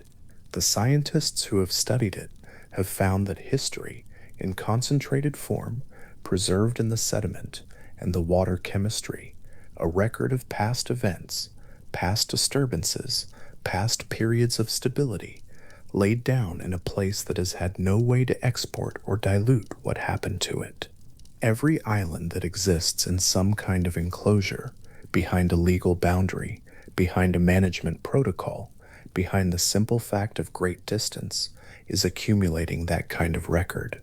Time passing in a place that has not been reset by human activity leaves a specific quality of information in the substrate, in the soil, in the sediment, in the bird droppings layering slowly over the lava, in the tortoise paths worn into the scrubland by 100,000 animals following the same routes their ancestors followed before them. Surtsey is still growing its first soil, still watching its first forest, trying to establish in the bird-enriched areas of its northern shore, still in the early stages of becoming the thing it will eventually be. The island that was not there in 1963 is 50 years later a functioning ecosystem with its own internal logic, its own food web, its own seasonal rhythms, and it is, even now, still very young. The lava fields that cover most of its surface are still bare by the standards of any older landscape. The soil that is accumulated in the bird colonies of the North Shore is still thin. The process that began with the first moss colony in a crack in the rock is still in its opening chapters, proceeding at the pace that natural succession proceeds, not quickly, but steadily, and without any particular need for an audience. The scientists who visit each year in small authorized groups, arriving by helicopter to a shoreline of black lava, are watching the opening of something that will be watched for centuries after any of them are gone. The island does not need them there to proceed. It would continue regardless. The wind would bring more seeds. The birds would return each season. The organic deposits would thicken slowly over the rock. The observation adds the scientific record, the precise documentation of what arrives, and when, and in what order. But the succession itself belongs to the island. It is doing what life does on a new surface, in the manner that life has always done it, with the specific unhurried authority of a process that has all the time it needs. One of the particular things the researchers on Surtsey have noted over the decades is the role of chance in determining which organisms arrived first and which have thrived. The wind does not deliver seeds according to any plan. The birds that stopped on Surtsey's shores in the late 1960s and early 1970s did not do so because the island was ready for them. They stopped because they were migrating and needed to rest, and the new island was there. The relationships that have developed between the island's growing organism community are not designed relationships. They are the result of which things happen to arrive, and in what sequence, and which of them happened to survive the conditions that the island offered at the time of their arrival. Primary ecological succession is, in a sense, a record of contingency, not the inevitable unfolding of a plan, but the particular history of what actually happened in this place under these conditions from this specific beginning. That quality of contingency is part of what makes Surtsey worth protecting. Another beginning on another bare lava surface might have produced a different community in a different order, following a different particular path. Surtsey's path is the one that this island is following, and the record of it is the record of this island's specific history, which is also, in its way, the record of something general. General principles of ecological succession can be read from Surtsey's particular history, precisely because Surtsey's history is so particular and so clean. No prior occupation, no accumulated soil memory, no organisms whose presence traces back to human introduction rather than natural arrival. The constraints that protect the island are the conditions that give the record its value. The eruption that built Surtsey is long over. The lava fields have been cooling for more than half a century, and the island that came from that eruption is not static, it is eroding. The North Atlantic is an energetic ocean.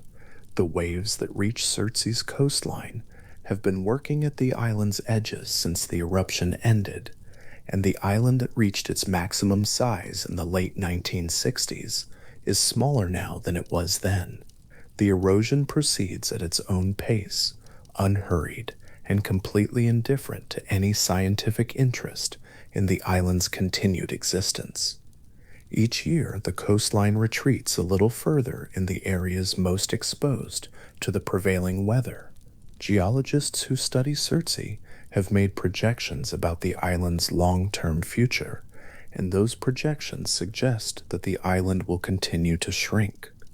The harder lava cores that form the island's most resistant areas will outlast the softer tephra deposits at its margins. Over centuries, those harder cores may persist as low rocky outcrops above the waterline. Over longer time still, they may be worn below the surface entirely.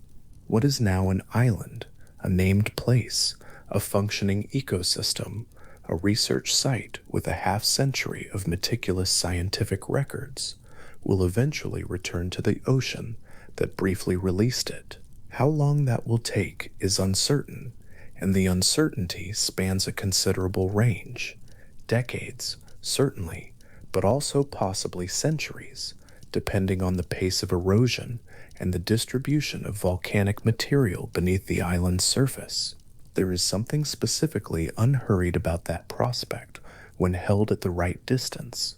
The island arrived, built itself over 4 years of volcanic activity, spent the following decades accumulating a living community of organisms that found their way there on the wind and in the wake of migrating birds, and will, on some long geological schedule, return.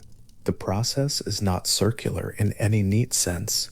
The island that goes back into the ocean will be different from the ocean that preceded it, enriched by the organic material of 50 years of ecological succession, carrying back into the water the specific history of what grew there. But the broad shape of the thing has the wide arc of a geological process moving at its own pace, entirely outside any human timescale, with no particular reference to whether it is being watched.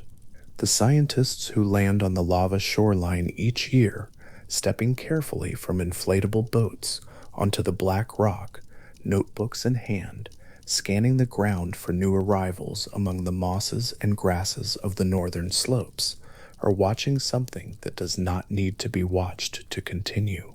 They are there to record it. The recording is a human project, motivated by the specific interest that science takes in a clean and uncontaminated beginning. But the succession itself is the island's own business, conducted on the island's own terms, at the pace of a process that was old before any of the institutions that now protect and study it existed. The pale green of the first mosses against the black lava, the thin accumulating layer of dark organic material in the bird colony on the northern shore, the seasonal return of nesting seabirds to a place that 60 years ago was open ocean, the slow, reliable contraction of the island's coastline under the work of the North Atlantic swell, all of it proceeding, on Surtsey, in the particular unhurried way of a place that is still in the early chapters of becoming itself, still young by any geological accounting, still accumulating the materials from which its future will be made, whether that future lasts another century or another 5. The island that was not there on the morning of the 13th of November, 1963, and was there, fully, volcanically, undeniably there, by the morning of the 14th, is now half a century into the long, slow, patient business of turning itself from bare volcanic rock into something that has a history of its own. The work is ongoing. The island continues, going about it quietly in the wide gray water of the North Atlantic, with no particular urgency about the outcome. On a beach of coarse Scottish sand, a wooden post stood for nearly 5 decades. Nailed to it was a plain painted board. The board said, in simple painted letters, that the island was contaminated and that landing was prohibited. The sign was not dramatic in its design. It had the utilitarian appearance of a government notice, the kind that specifies distances or weight limits on a rural road, except that what it was describing was an entire island that had been rendered uninhabitable by a series of experiments conducted over 3 weeks in the summer of 1942, and that the warning it carried would remain accurate for 44 years. Gruinard Island sits in Gruinard Bay, off the northwest coast of Scotland, approximately a mile from the mainland shore. It is a low, oval island, roughly 2 kilometers long, covered in heather and grass, with the kind of quiet highland aspect that belongs to dozens of similar islands scattered along that coastline. From the mainland, it looks unremarkable. It looks like the sort of place where a person might land a small boat, walk for an hour, eat a sandwich on a headland, and return before the tide changed. For most of its existence, that was approximately the kind of island it was. Then, in the early years of the Second World War, the British government requisitioned it from its owner, evacuated the small number of animals grazing there, and began a program of weapons research that would keep those warning signs in place for almost half a century. The research establishment at Porton Down in Wiltshire had been working on the question of biological weapons. The specific question being examined in the early 1940s was whether anthrax could be weaponized effectively, whether the spores of the bacterium Bacillus anthracis could be dispersed by bomb casing in concentrations sufficient to cause mass casualties. Anthrax had properties that made it of interest to military planners. The spores were extraordinarily durable. They did not break down in open air over short periods the way many biological agents did. They could remain viable in soil for decades, perhaps longer. The question was whether those properties made the organism useful as a weapon, and the only way to answer that question, given the science of the time, was to test it somewhere. Gruinard Island was selected because it was remote enough to limit the risk of contamination spreading to populated areas, close enough to the mainland to allow researchers to work from shore, and isolated enough by water that the movement of test animals could be controlled. Sheep were transported to the island and tethered at various distances from a central test site. Bombs developed at Porton Down were detonated at height above the tethered animals. The researchers observed, recorded, and then waited. The sheep died within days. The experiment confirmed what the researchers had suspected. The dispersal was effective. The spores survived the detonation, and the animals downwind of the blast had been infected through inhalation. The data was gathered. The program moved forward, and the island was left exactly as it was. The warning signs went up immediately after the war ended. The ownership of the island remained technically with the family from whom it had been requisitioned, but no one was permitted to set foot on it, and the warning boards on the shoreline made clear that the prohibition was a serious one. The soil of Gruinard Island was, at that point, genuinely dangerous. Anthrax spores do not decay on a human timescale. The contamination laid down in 1942 was not going to resolve itself over the course of a few years or a few decades. The spores would remain viable in the highland soil for what might reasonably be called a very long time indeed, and the warning signs simply stated this, year after year, through the changing weather of 4 decades of Scottish coast. There is something particular about the image of those signs as the years accumulated. The island behind them continued to look, from any distance, exactly as it always had. The heather grew, the grass moved in the wind, seabirds rested on the rocks. From the water, nothing about the island's appearance indicated that anything had occurred there, and nothing in its landscape communicated the slow, patient persistence of what was held in its soil. The signs were the only marker.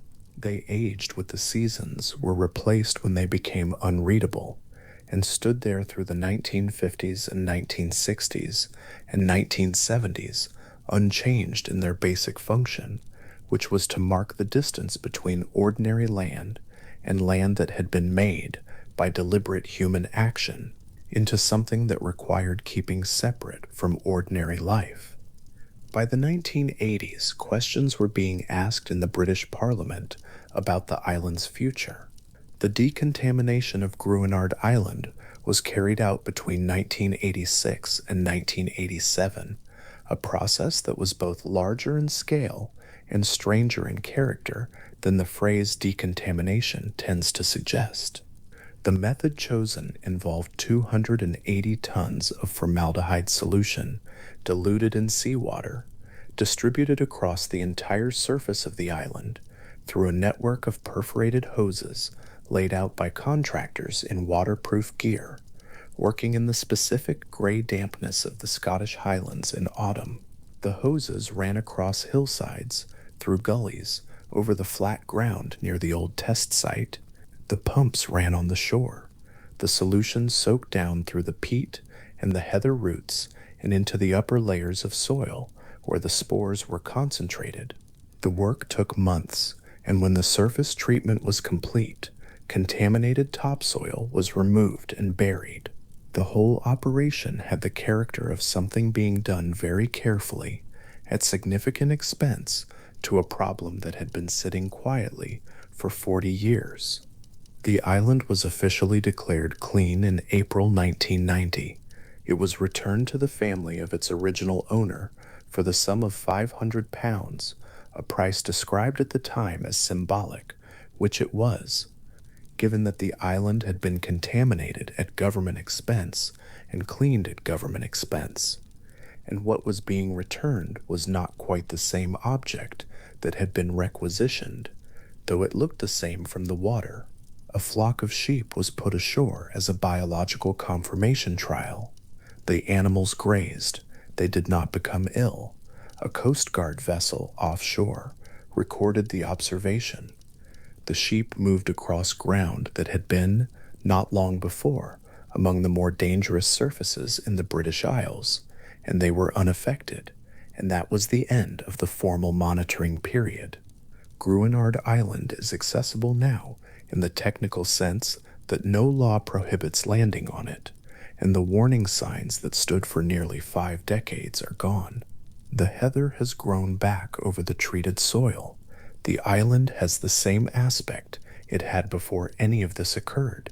What the soil carries now, in any measurable sense, is not the contamination, but the treatment, traces of the formaldehyde solution, traces of the disturbance, and the ordinary slow work of highland ground reconstituting itself across the years since the hoses were rolled up and the contractors left and the sheep were brought ashore to graze. The Pacific Ocean holds its own category of restricted islands, and some of them carry histories considerably more complex than a single wartime experiment on a small piece of Scottish coastline. Johnston Atoll lies in the central Pacific, roughly 1,300 kilometers southwest of Honolulu, in open ocean with no neighboring land for several hundred kilometers in any direction. It is a low ring of coral and sand enclosing a lagoon, the kind of formation that from the air looks like a pale scratch on the surface of the water. The atoll's main island is artificial, expanded by dredging and fill operations over the course of the 20th century, until it reached a size large enough to support a runway. For most of that century, what the runway supported was military activity of several different categories, and the accumulated legacy of that activity is the reason the atoll remains, to this day, accessible to almost no one. The United States used Johnston Atoll for nuclear weapons testing in the early 1960s, a program that included high-altitude detonations in which nuclear warheads were launched by rocket and detonated at altitude above the atoll to study the effects of nuclear explosions on military communications and radar systems. The tests generated radiation and deposited fallout across the atoll's limited land surface. That history alone would have been sufficient to complicate the island's future, but the nuclear program was followed over subsequent decades by a use of the atoll that involved a different category of hazardous material entirely, one that required storage, maintenance, and eventually disposal on a scale that made the atoll one of the more consequential small pieces of land in the American military's inventory. At its peak, Johnston Atoll held an estimated 412,000 projectiles and containers filled with chemical warfare agents. The stockpile included mustard agent, a blistering compound that had been used in the First World War and continued to be produced and stored through the Cold War period. It included GB, a nerve agent, and VX, a nerve agent of considerably greater persistence and toxicity. The containers were stored in igloos, low concrete bunkers built specifically for the purpose, arranged in rows on the atoll's main island, surrounded by open ground and open ocean. The isolation of the location itself serving as one layer of the safety system. The atoll's remoteness was part of what had made it useful for purposes that required keeping distance between the materials and populated areas, and the same logic that applied to the nuclear tests applied to the chemical stockpile. The ocean was the buffer, and the atoll was the designated space for things that needed to be away from everything else. The chemical agent disposal system at Johnston Atoll was designed to destroy the entire stockpile through high-temperature incineration. The facility was built on the atoll, the incinerators installed, the procedures developed and tested, and the destruction program ran from 1990 to 2000. The complete elimination of the stockpile, all 412,000 projectiles and containers, was confirmed when the program finished. The last of the chemical agents was destroyed at Johnston Atoll, a decade before the equivalent destruction programs at continental United States storage sites were completed. The facility was then itself cleaned, the equipment decommissioned, and the buildings gradually emptied of the specific purpose they had been built to serve. What remains on the atoll now includes the runway, the concrete structures of the former storage and disposal facilities, and the physical landscape of an island that has been managed as a military installation for the better part of a century. The U.S. to be Fish and Wildlife Service took administrative control in 2004, designating Johnston Atoll as a national wildlife refuge, which placed it formally in the same category as Midway and other Pacific Island refuges managed for the benefit of seabirds and marine life. The access restrictions remained in place, owing to the legacy contamination from both the nuclear and chemical programs. But the designation marked a change in what the island was, officially understood to be for. The gap between what a place has been and what it is currently described as being contains a particular kind of interest. Johnston Atoll is, on paper, a wildlife refuge. It is also a place where concrete bunkers built to store nerve agents still stand on the low coral ground, where the soil carries the residue of nuclear detonations, where the infrastructure of a weapons disposal facility occupies land that now falls under a mandate oriented toward the protection of migratory seabirds. These are not contradictory facts. They are simply the layered record of what the place has been used for, sitting alongside each other the way that layers in any landscape sit alongside each other, each one the surface of a particular period, with earlier surfaces still present beneath. Seabirds roost on the concrete now. The specifics of this image are worth holding for a moment. The squat structures of the former igloo bunkers, their surfaces weathered by decades of Pacific sun and salt air, and on the flat roofs and the ledges of those structures, the ordinary, unhurried business of birds finding somewhere elevated and dry to rest. The red-tailed tropic birds that nest across the central Pacific do not distinguish between natural rock formations and concrete built for other purposes. A surface is a surface. A raised edge that catches the wind correctly is a raised edge. The birds have moved into the available space with the practical indifference of creatures whose needs are simple and whose orientation to the landscape is entirely their own. The history of Diego Garcia in the Chagos archipelago involves a different category of consequence, one that belongs not to the soil or the air, but to the lives of people who had made the islands their home. The Chagos archipelago is a collection of atolls and islands in the central Indian Ocean, roughly 1,600 kilometers south of India, administered by the United Kingdom as the British Indian Ocean Territory. The largest island of the archipelago, Diego Garcia, sits at the southern end of the chain and possesses a deep, sheltered lagoon of considerable size, a natural harbor of a quality that drew the attention of military planners in the 1960s, as both the United States and the United Kingdom were considering the strategic value of a major installation in the Indian Ocean. The decision to establish a joint military base on Diego Garcia was made in the late 1960s. The base required the island to be cleared of its civilian population.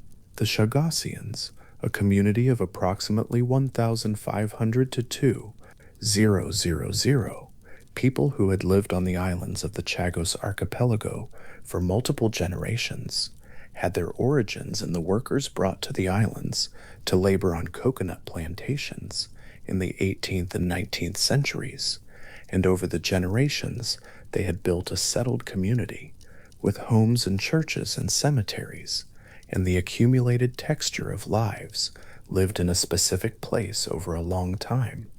They spoke a Creole language. They had their own cuisine, their own music, their own particular way of inhabiting their particular part of the Indian Ocean. By any standard measure, the islands were their home.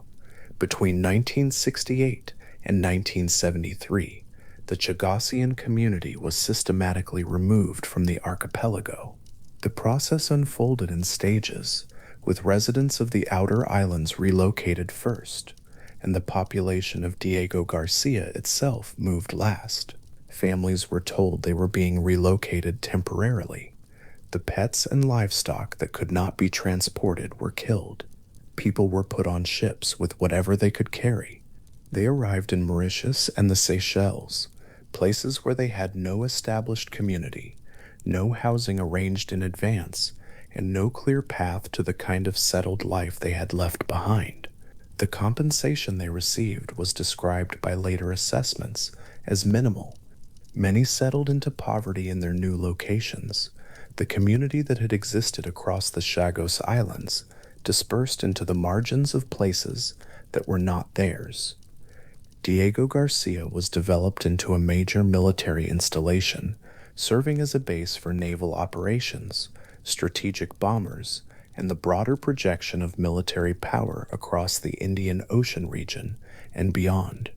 The runway was extended, the harbor was dredged.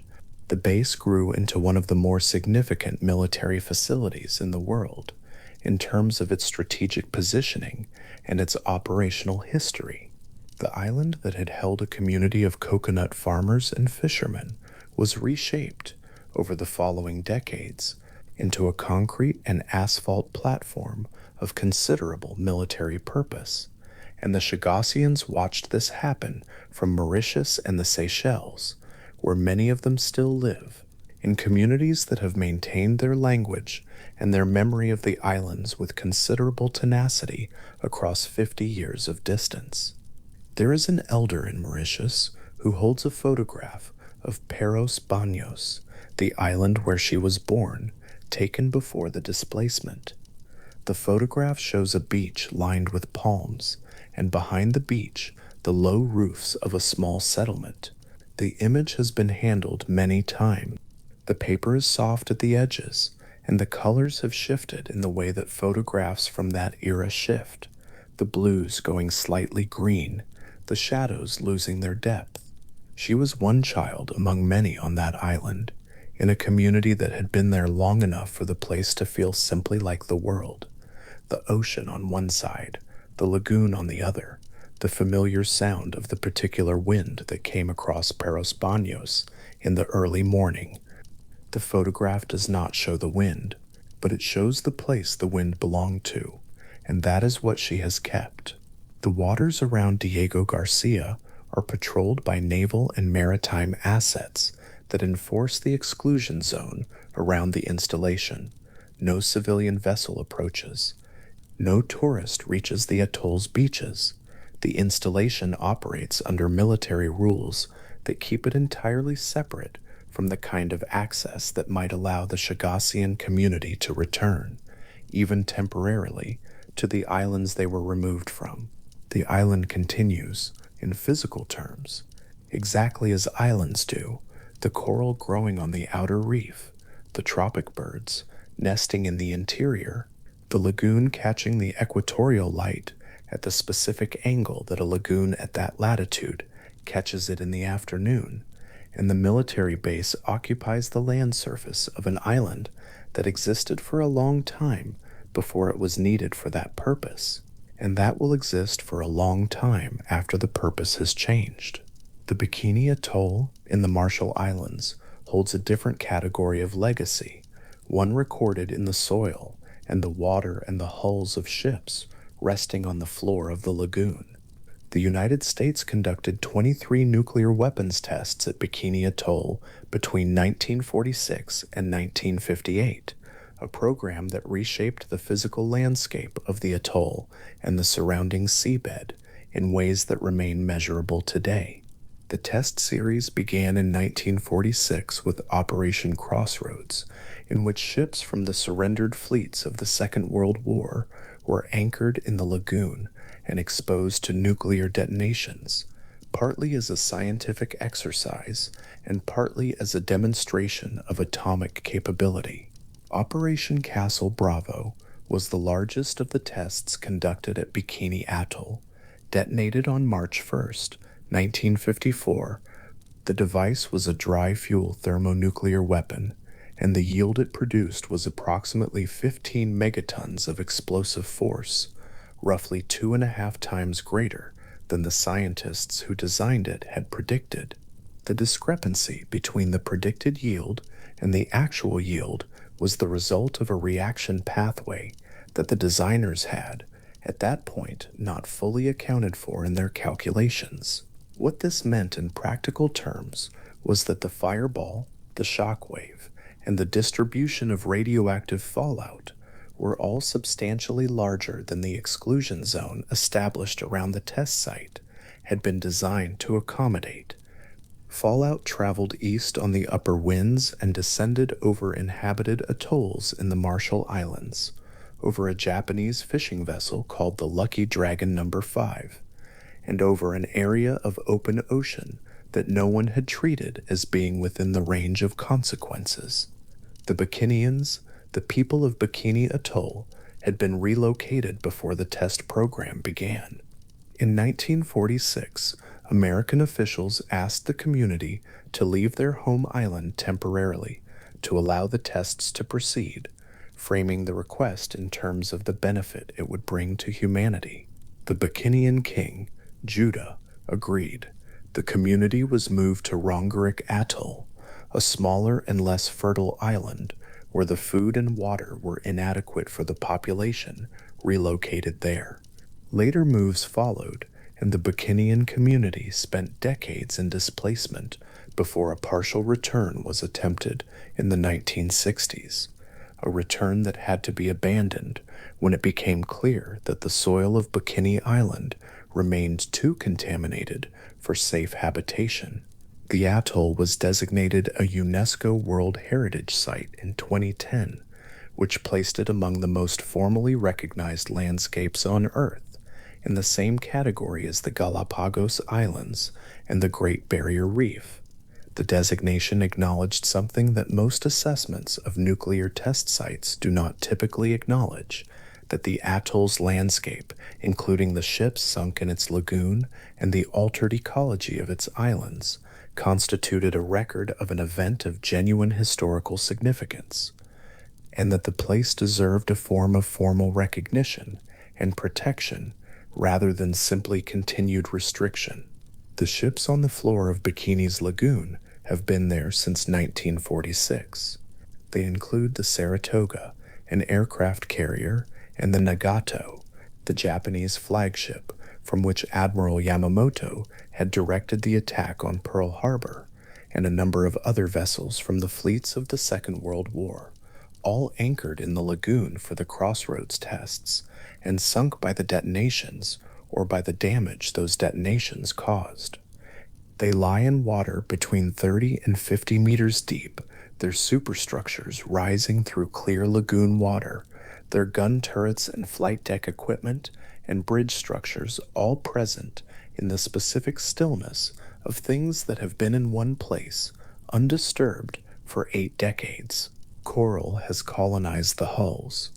The growth is slow in this part of the Pacific, but 8 decades is sufficient for considerable coral development, and the ships are now encrusted along their railings and gun barrels and deck structures with coral colonies of several species, soft corals hanging from the overhead structures of enclosed spaces, hard corals building their slow architecture on the flat horizontal surfaces of the decks.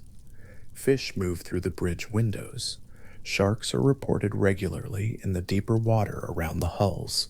The ships that went into the lagoon as weapons tests have become, over the course of a human lifetime, something that more closely resembles a reef system than a military graveyard.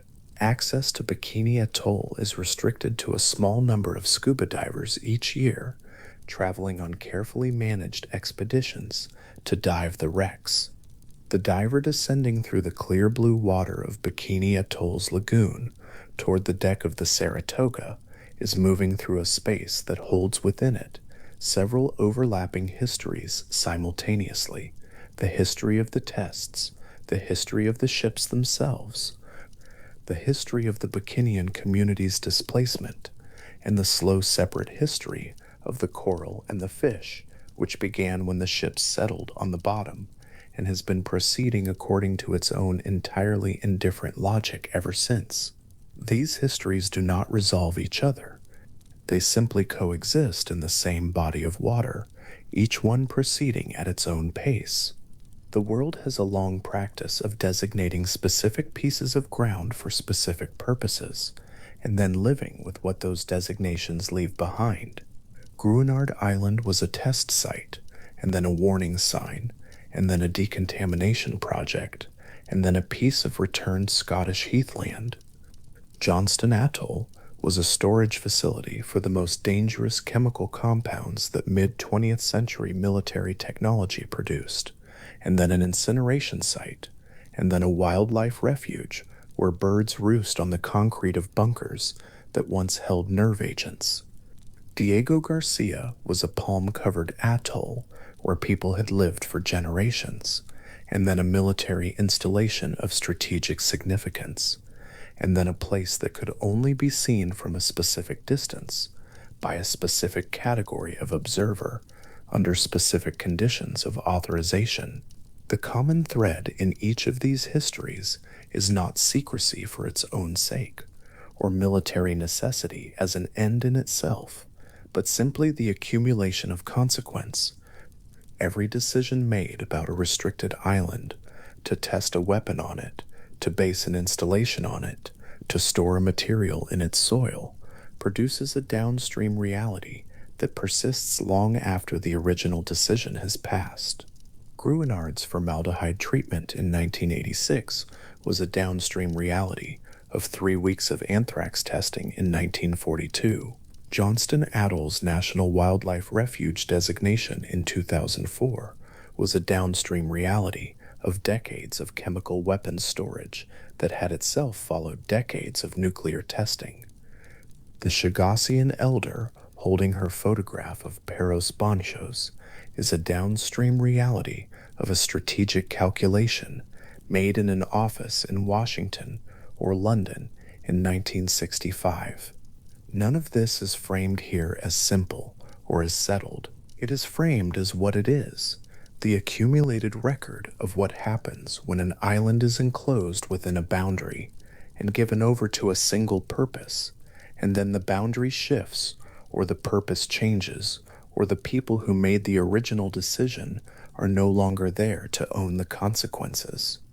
And what remains is the island itself, and the birds, and the coral, and the soil, carrying whatever was placed in it, and the people who remember what was there before. The seabirds on Johnston Atoll do not know what the concrete beneath their feet was built for. The coral on the Saratoga's gun barrels has no relationship to the detonations that put the ship there. The heather on Gruinard Island grows through the same soil that was treated with 280 tons of formaldehyde solution by contractors in waterproof gear on a wet Highland autumn 35 years ago, and it does not carry any particular relationship to that fact. The natural world that occupies restricted islands, the thing that moves back in when the human purpose that established the restriction has passed or is passing, moves back in without commentary, without acknowledgement, without the particular interest in the history of the place that is required to make that history meaningful. That interest belongs to the people who document it, the researchers and historians who record the contamination levels in Gruinard's soil, the legal scholars who track the Chagassian community's long effort to return, the marine biologists who dive the lagoon at Bikini and measure coral growth on the hull plates of a vessel that saw action at Lake Gulf. They are the ones who maintain the relationship between what a place is now and what it was, and they do this work in the same calm, attentive mode that the best documentary work has always proceeded in, by going to the specific site at the specific time and recording what is actually there. What is actually there on Johnston Atoll on a late afternoon is open Pacific Ocean in every direction, a low horizon unbroken by any landmass, the atoll's ring of land rising barely above the waterline, and on the concrete structures of the former chemical agent disposal system, red-footed boobies and white terns moving through the ordinary, unhurried commerce of a seabird colony going about the business of the day. The fallout from the 1960s high-altitude detonations is in the soil. The trace chemicals from the incineration program are in whatever strata the monitoring equipment reads.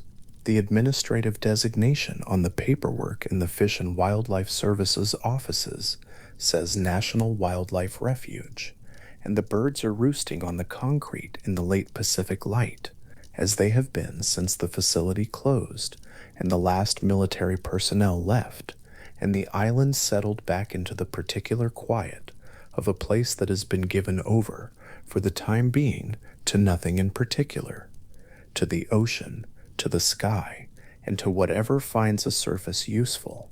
A fig tree is growing through the floor of a room that was once someone's home. The roots have found a crack in the concrete slab, wide enough now after 50 years of salt air and freeze and thaw, and the tree has grown up through it with the patient, unhurried certainty of something that does not need permission.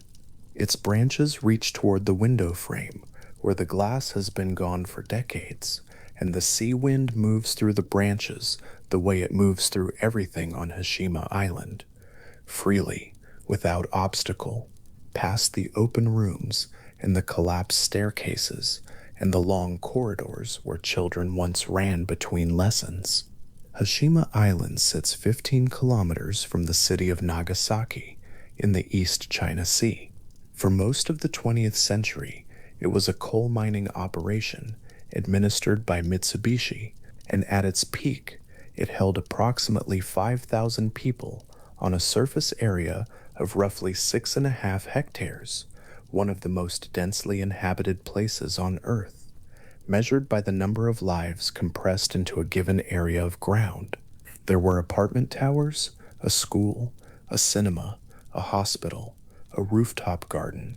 There were shops and a swimming pool, and a community of people who had arranged their entire lives around the work being done in the tunnels beneath the island's sea floor, where the coal seams extended far out under the water, cut by miners working in conditions that required a particular kind of adaptation to enclosure and depth.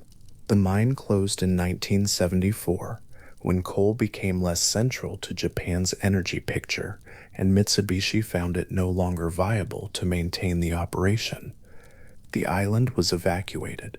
The people left their furniture behind, their dishes, their children's textbooks, the contents of their refrigerators.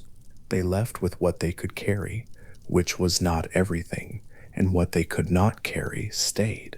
The ferry departed, and Hashima Island became, in the space of an afternoon, a place where no one lived anymore. What has happened in the 50 years since is not collapse, so much as a slow, unguided transformation. The sea air has worked on the concrete with the same determination it brings to everything. The typhoons that move through the region each year have taken walls and windows and sections of roof, and the interior of each building is now open to weather in ways the architects did not intend. The fig tree in the ground floor room is not the only plant that has come back. Grasses have found the silted corners of the rooftop gardens. Vines move along walls. The island is not becoming jungle. The climate and the density of concrete resist that, but it is becoming something other than what it was.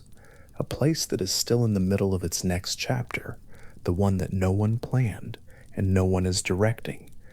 Access to Hashima Island is now strictly controlled.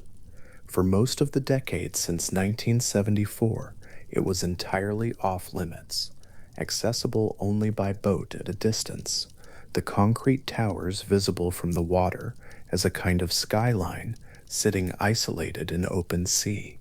A limited section of the island was open to organized tours in 2009, along a designated walkway near the original seawall, and visitors can look in at the buildings from that narrow path.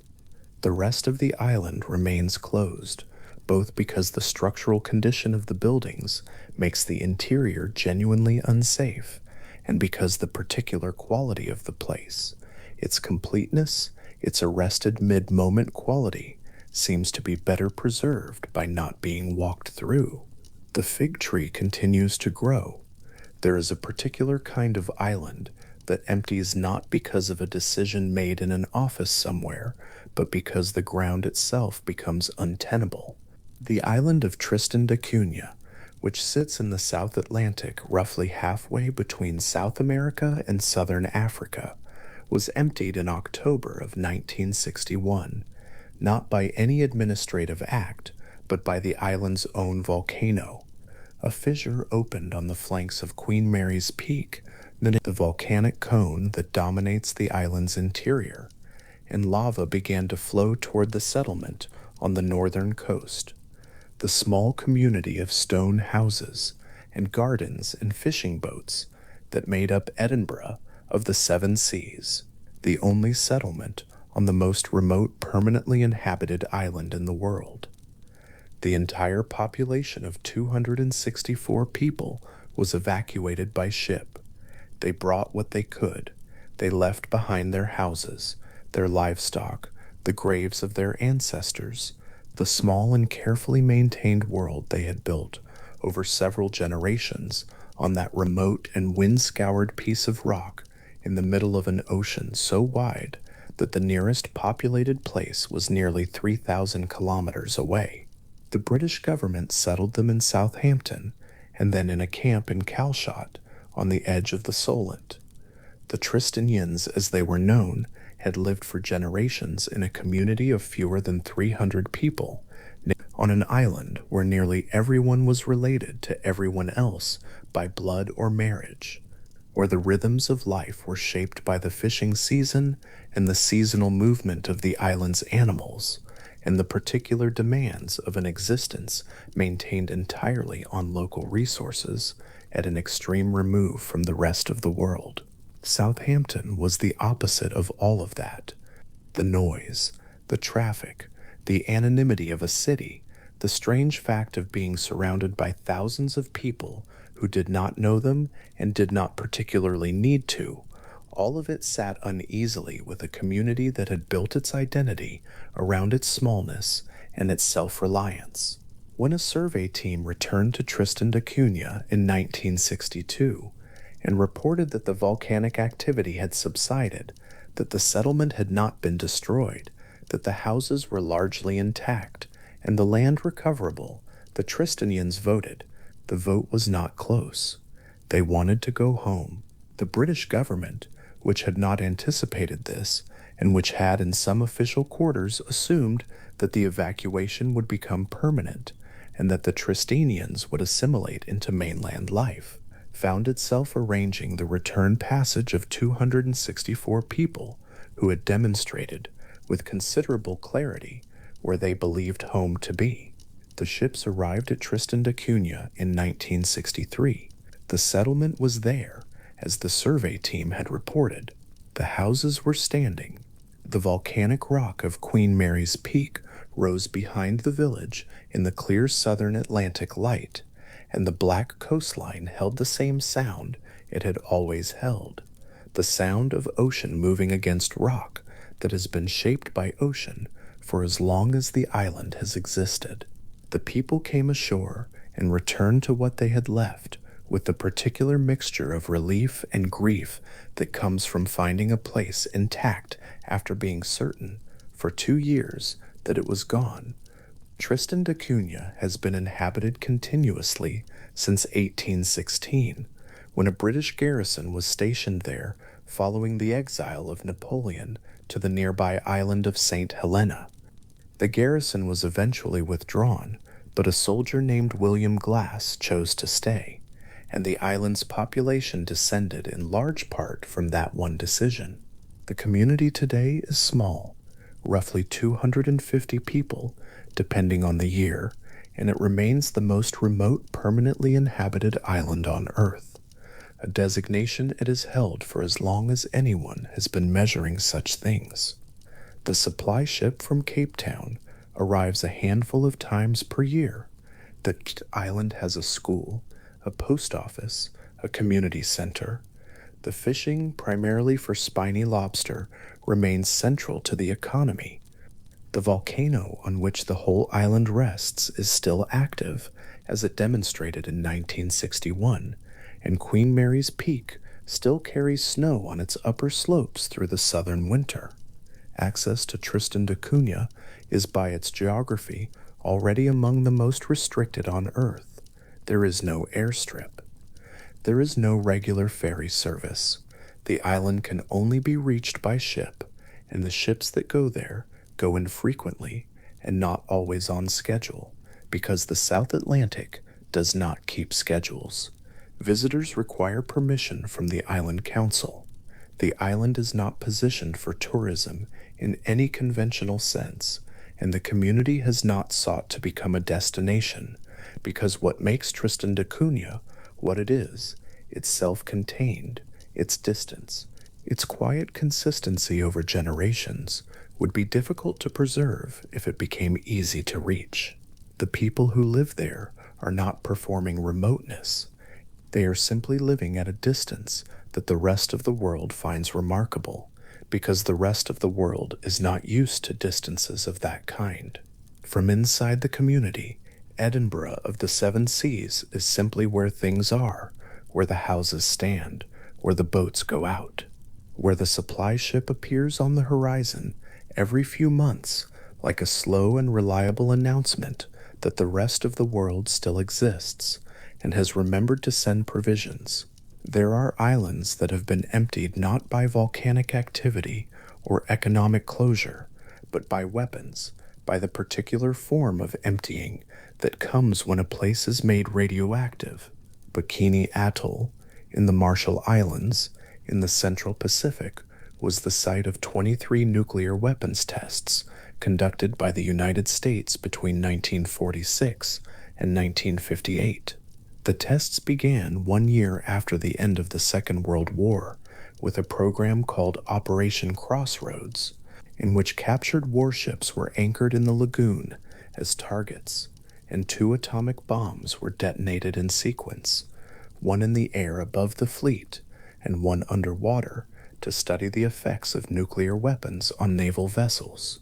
Before the tests began, the 167 people who had been living on the atoll were asked by Commodore Ben Wyatt of the United States Navy whether they would be willing to leave their homes temporarily for the good of humanity and for an end to all world wars. The islanders' leader, King Judah, understood the request in the framework of his Christian faith and agreed. The people of Bikini were transported to Rumgrick Atoll, which was smaller and less fertile, and where the food supply was inadequate to support them. They were not returned to Bikini afterward, because the tests continued, and because Bikini was no longer the island it had been before the tests began. The largest of the tests was Operation Castle Bravo, detonated on the 1st of March in 1954. The device produced a yield of approximately 15 megatons, roughly 2.5 times larger than the scientists had predicted, a miscalculation resulting from the behavior of lithium-7 under the conditions of the blast, which had not been anticipated. The fireballs spread across an area of 7 kilometers in diameter. The radioactive fallout extended across more than 7,000 square miles of ocean. It reached the inhabited atolls of Rongelap and Utrecht, whose populations were not evacuated until days after the explosion.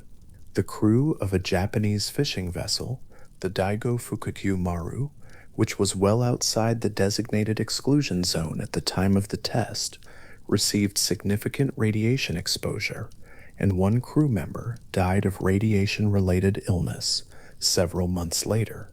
Bikini Atoll was declared a UNESCO World Heritage Site in 2010. The designation acknowledges the site's significance in human history, not as a place of pride, but as a place where something very large happened, and where the evidence of it remains, embedded in the lagoon floor and in the shallow coral and in the soil of islands that still register elevated radiation levels in certain areas. The Bikinian people, who were removed in 1946 for what was described to them as a temporary absence, have not returned to live there in the decades since. Attempts at resettlement in the 1960s and 1970s were abandoned when testing revealed that the food grown in the atoll's soil contained unacceptable levels of radioactive isotopes. The community that was displaced 70 years ago lives primarily on Kili Island, still awaiting a resolution that has not fully arrived. What Bikini Atoll now contains in its lagoon is a fleet of warships, the ships that were anchored there as targets in 1946 and sunk during the tests have been sitting on the floor of the lagoon ever since. Battleships, aircraft carriers, cruisers, submarines, Japanese and German vessels transferred to American custody after the war's end and brought here to be tested against the weapons that had just changed the nature of what war could be. The ships lie in water between 30 and 50 meters deep, clear enough that the structural details of the hulls and superstructures are visible from the surface. Coral colonies already well established along the gun barrels and the railings and across the flight decks and bridge windows. Fish moving through the interiors of spaces that were once crewed by thousands of sailors.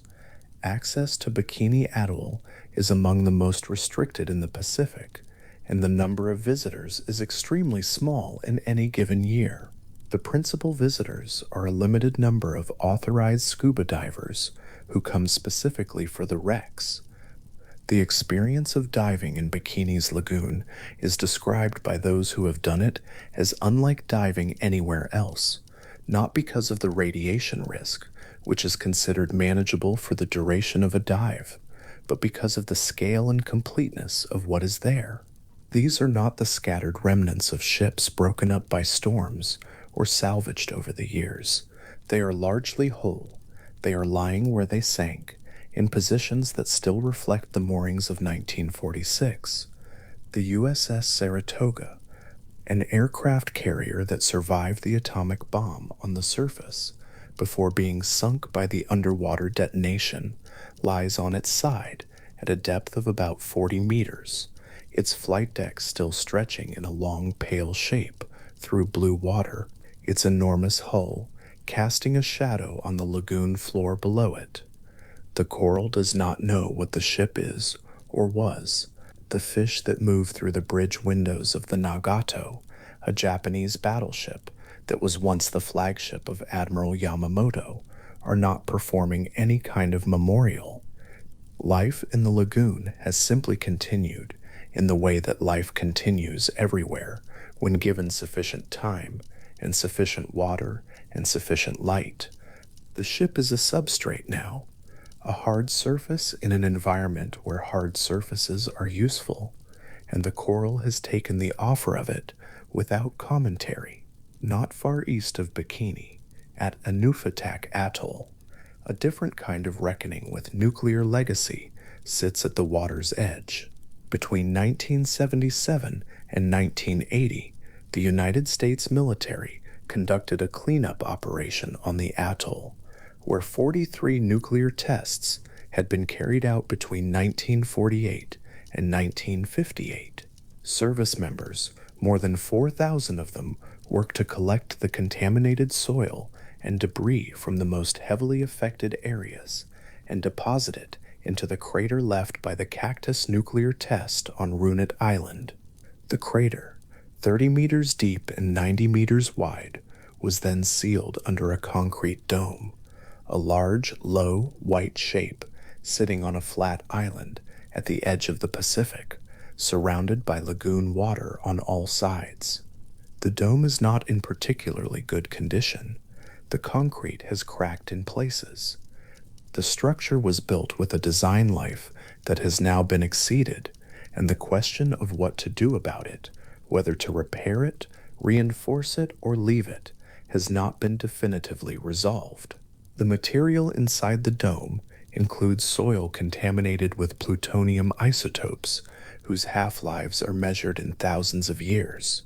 The lagoon water surrounding the island has been found to contain elevated levels of radioactive material, though scientists disagree about how much of this comes from the dome itself and how much represents background contamination from the tests. The dome is not a solution exactly. It is more like a decision made at a particular moment in time, with the knowledge and the resources available at that moment, to do what could be done and leave the rest to later consideration. Frigate birds circle above the dome on most days. They are large birds with wingspans approaching 2.5 meters, and they ride the thermals above the atoll with the unhurried competence of animals that have been doing this over islands like this one for far longer than there have been domes made of concrete. They do not land on the dome. The flat concrete is not useful to them. Too exposed, too smooth. They circle and they drift, and their shadows pass across the white surface and across the water and across the narrow margin of coral sand that separates the lagoon from the open Pacific. The Runit Dome is one of the clearest physical expressions of something that several of these islands share: the quality of being a place where a decision was made whose full consequences extend well beyond the moment of making. Gruinard Island, off the northwest coast of Scotland, carried that quality for nearly 5 decades before a resolution was attempted. The island was requisitioned by the British government in 1942 and used to test weaponized anthrax, and after the tests, the contamination was so complete and so persistent that the island was simply declared off limits, warning signs posted on its shoreline, and left. The signs weathered. The paint faded. The island sat in the Minch, the body of water between the Scottish mainland and the Outer Hebrides, while the years accumulated around it, and the mainland hills across the water continued to change with the seasons in their ordinary way. The decontamination of Gruinard, when it finally came in the 1980s, used 280 tons of formaldehyde solution applied across the surface through perforated hoses, followed by the removal of the most heavily contaminated topsoil. The island was returned to the family of its original owner in 1990 pretty. The signs came down. Sheep were brought back to serve as biological confirmation that the land could again support life without harm, and the sheep grazed on grass that had grown back over the treated ground, and a Coast Guard vessel stayed offshore to observe them, and the sheep were entirely indifferent to all of this. They moved across the grass with the unhurried interest in their immediate surroundings that sheep bring to most situations, and in doing so provided the evidence the scientists needed. What all of these islands share, across the very different histories that brought each of them to their current state of restriction or abandonment or careful management, is the quality of continuing. They are not finished. Hashima Island is not simply ruins. It is a place where concrete and plant life are working out a new arrangement, slowly, on their own schedule. Bikini's Lagoon is not simply a ruin either. It is an ecosystem that has been reorganized around a set of new substrates and new conditions, and the reorganization is proceeding. Surtsey, in the North Atlantic, which emerged from the ocean floor in 1963 and has been studied by authorized scientists ever since as an undisturbed record of ecological beginning, is currently losing area each decade to erosion, the same ocean that created it now slowly reclaiming its margins. The island will persist for a long time yet. Geologists estimate centuries at minimum, but it is not fixed. It is a process, an ongoing event, a thing still in motion. There is a kind of comfort in this, if one sits with it long enough. The islands behind exclusion zones, the islands whose soil is marked, the islands where the buildings stand empty and the wind moves through the open windows, None of them have stopped.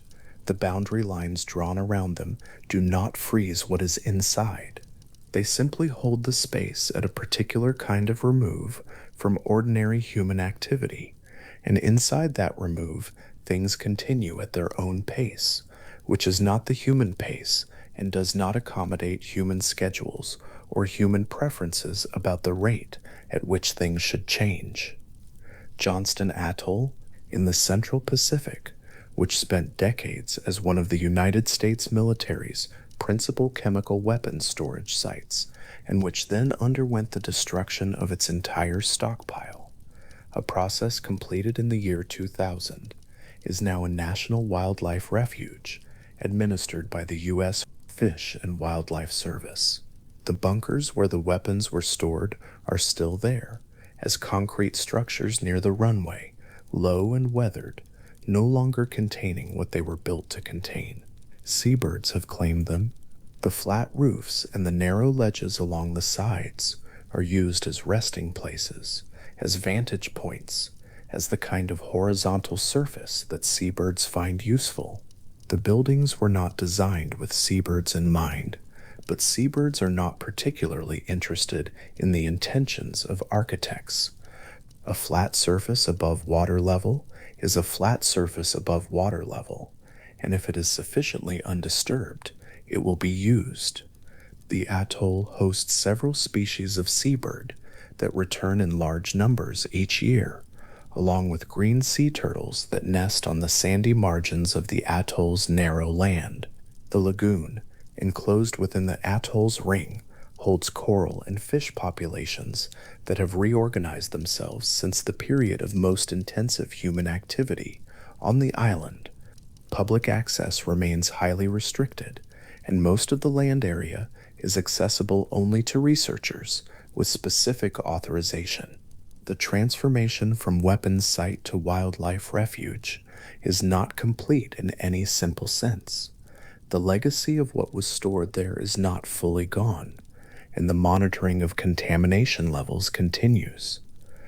But the direction of travel is clear, and the seabirds on the concrete structures of the former storage facility represent something that is neither ironic nor symbolic, just matter of fact. The place is different now. The birds noticed before anyone else did. The Aldabra Atoll in the Seychelles did not need to be emptied of people in order to become one of the world's most carefully protected ecosystems. It was never heavily inhabited to begin with. The atoll's 4 main islands are home to the world's largest population of Aldabra giant tortoises, roughly 100,000 animals, a number larger than all other giant tortoise populations combined. The tortoises move through the low scrub of the atoll with the specific unhurried confidence of animals that have been the largest land creature in their environment for a very long time and have not encountered much that gives them reason to hurry. Their domed shells catch the afternoon light. At a distance, across the flat scrub interior of the atoll, they appear as dark shapes distributed at irregular intervals, like stones that have learned to move, or like rocks that are in the middle of a very long journey from one place to another. Access to Aldabra is managed by the Seychelles Islands Foundation, and the number of researchers and visitors permitted on the atoll at any time is very small. This is not primarily because the tortoises are endangered in any immediate sense. Their population is large, and the atoll provides adequate resources, but because the ecosystem of the atoll, which evolved in very long isolation from human activity, is understood to be sensitive to disturbance in ways that are not always immediately visible. The tortoises are the most conspicuous element of what is there, but they are not the only element. The birds, the invertebrates, the particular arrangement of plant life that has developed on a raised coral atoll in the Indian Ocean over thousands of years, all of it exists in a web of relationships that took a very long time to become what it is. The restriction is a form of respect for that length of time. The Aldabra giant tortoise was the last surviving species of giant tortoise in the Indian Ocean. Every other giant tortoise population in that region, Mauritius, Reunion, Rodrigue, was gone by the end of the 18th century, hunted out by the crews of passing ships, for whom the tortoises represented a convenient and long-lived food source. The Aldabra population survived in part because the atoll is remote, and in part because the coral reef surrounding it made landing difficult enough to discourage casual visits. The difficulty was, in that case, a protection. The tortoises that move through the scrub today carry in their bodies, without any awareness of this, the fact of every tortoise population that did not make it. Midway Atoll, at the northern end of the Hawaiian archipelago, holds the world's largest colony of Lysan albatrosses. Approximately 450,000 breeding pairs return to the atoll each year, arriving between November and December to establish or reclaim their nesting sites, and beginning the long process of raising a single chick through the southern winter. The albatross is a bird whose life is organized around the open ocean. It may spend years at sea without returning to land, covering enormous distances across the surface of the Pacific on wings designed for extended soaring in the long, unbroken swells of the Middle Ocean. Midway is the one place they come back to, the small flat island, just far enough north to escape the worst of the tropical weather, has become, over the generations, the place where the largest concentration of this species knows to return. Access to Midway is managed by the U.S. Fish and Wildlife Service, and entry requires a permit. During the nesting season, which runs from November through July, human movement on the atoll is carefully limited to avoid disturbing the birds at their most vulnerable moments. The colony is dense enough that walking through it without attention would mean stepping on or between nests, and the nests are simply shallow scrapes in the sandy soil, easy to miss and easy to damage. The albatrosses do not flush easily. They are not particularly afraid of the small number of authorized humans who move among them during the monitoring season. They go about the work of nesting with a focus that suggests they regard the human presence as roughly as significant as they regard the wind, a background condition, neither welcome nor alarming, simply there. The albatross lives long for a bird.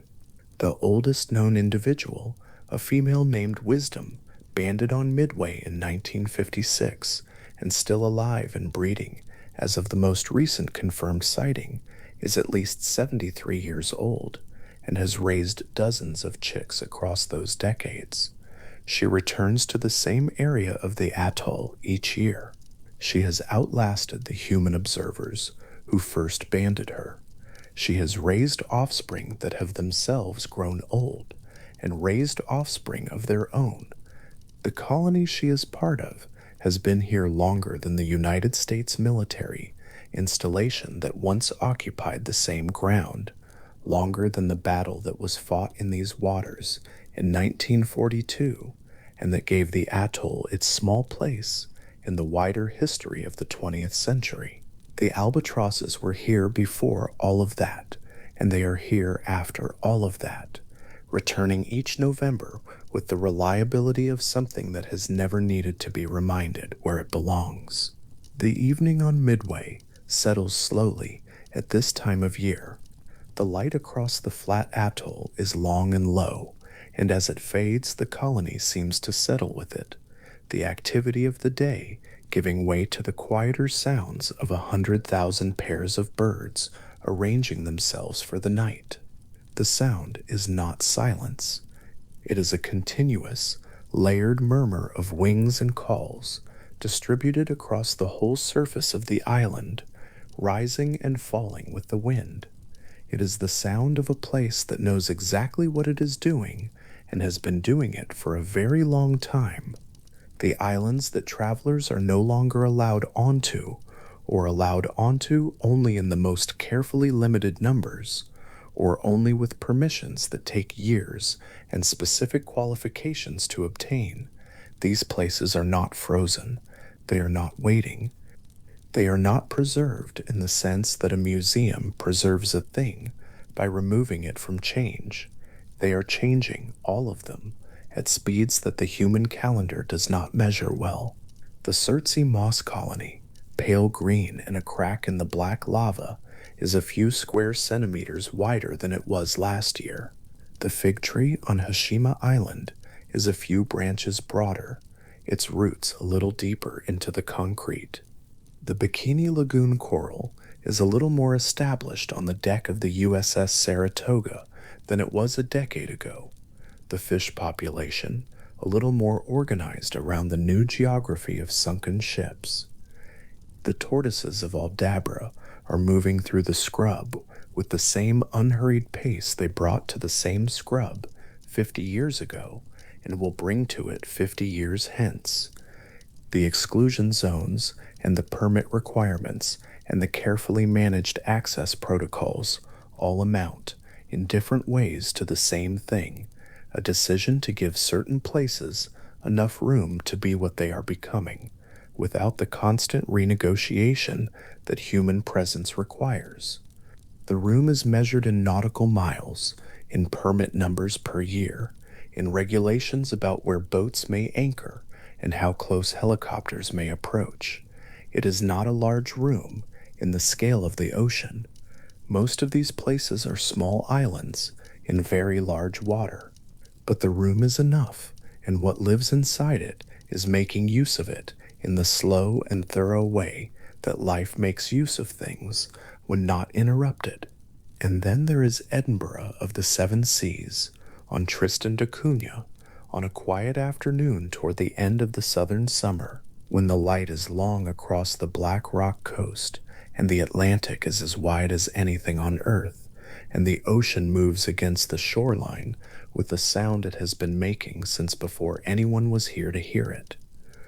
The low stone houses are arranged near the water, the way they have always been arranged, built close to the coast because the interior of the island rises quickly toward the slopes of Queen Mary's Peak, and the peak carries its snow through the winter, and in summer the upper slopes are cloud. The houses are where the houses have always been. The chimneys stand above the roof lines, and from one of them, on this particular afternoon, smoke rises in a slow, steady column, climbing into the still air above the settlement, and then beginning to lean very gently as the prevailing wind off the South Atlantic takes it and carries it inland. Someone is home. Someone has a fire.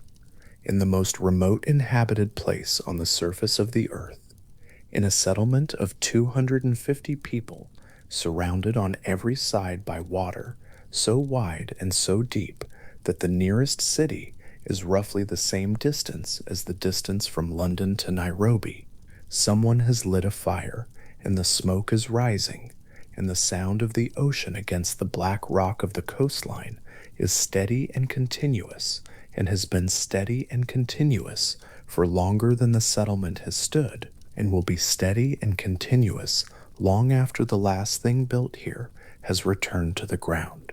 The Atlantic does not register the settlement.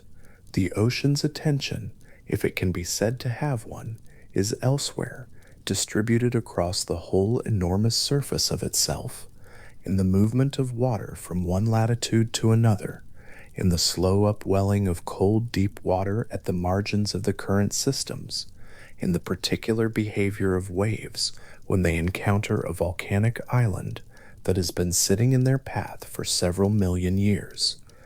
The island accommodates the ocean by being shaped by it, its coastline a record of every storm and every tide over that whole long time. The rock worn and folded and cracked into forms that are not random, but are the result of forces working steadily in one direction across an interval of time that the smoke from a chimney does not begin to measure. The smoke rises. The fire that made it is warm,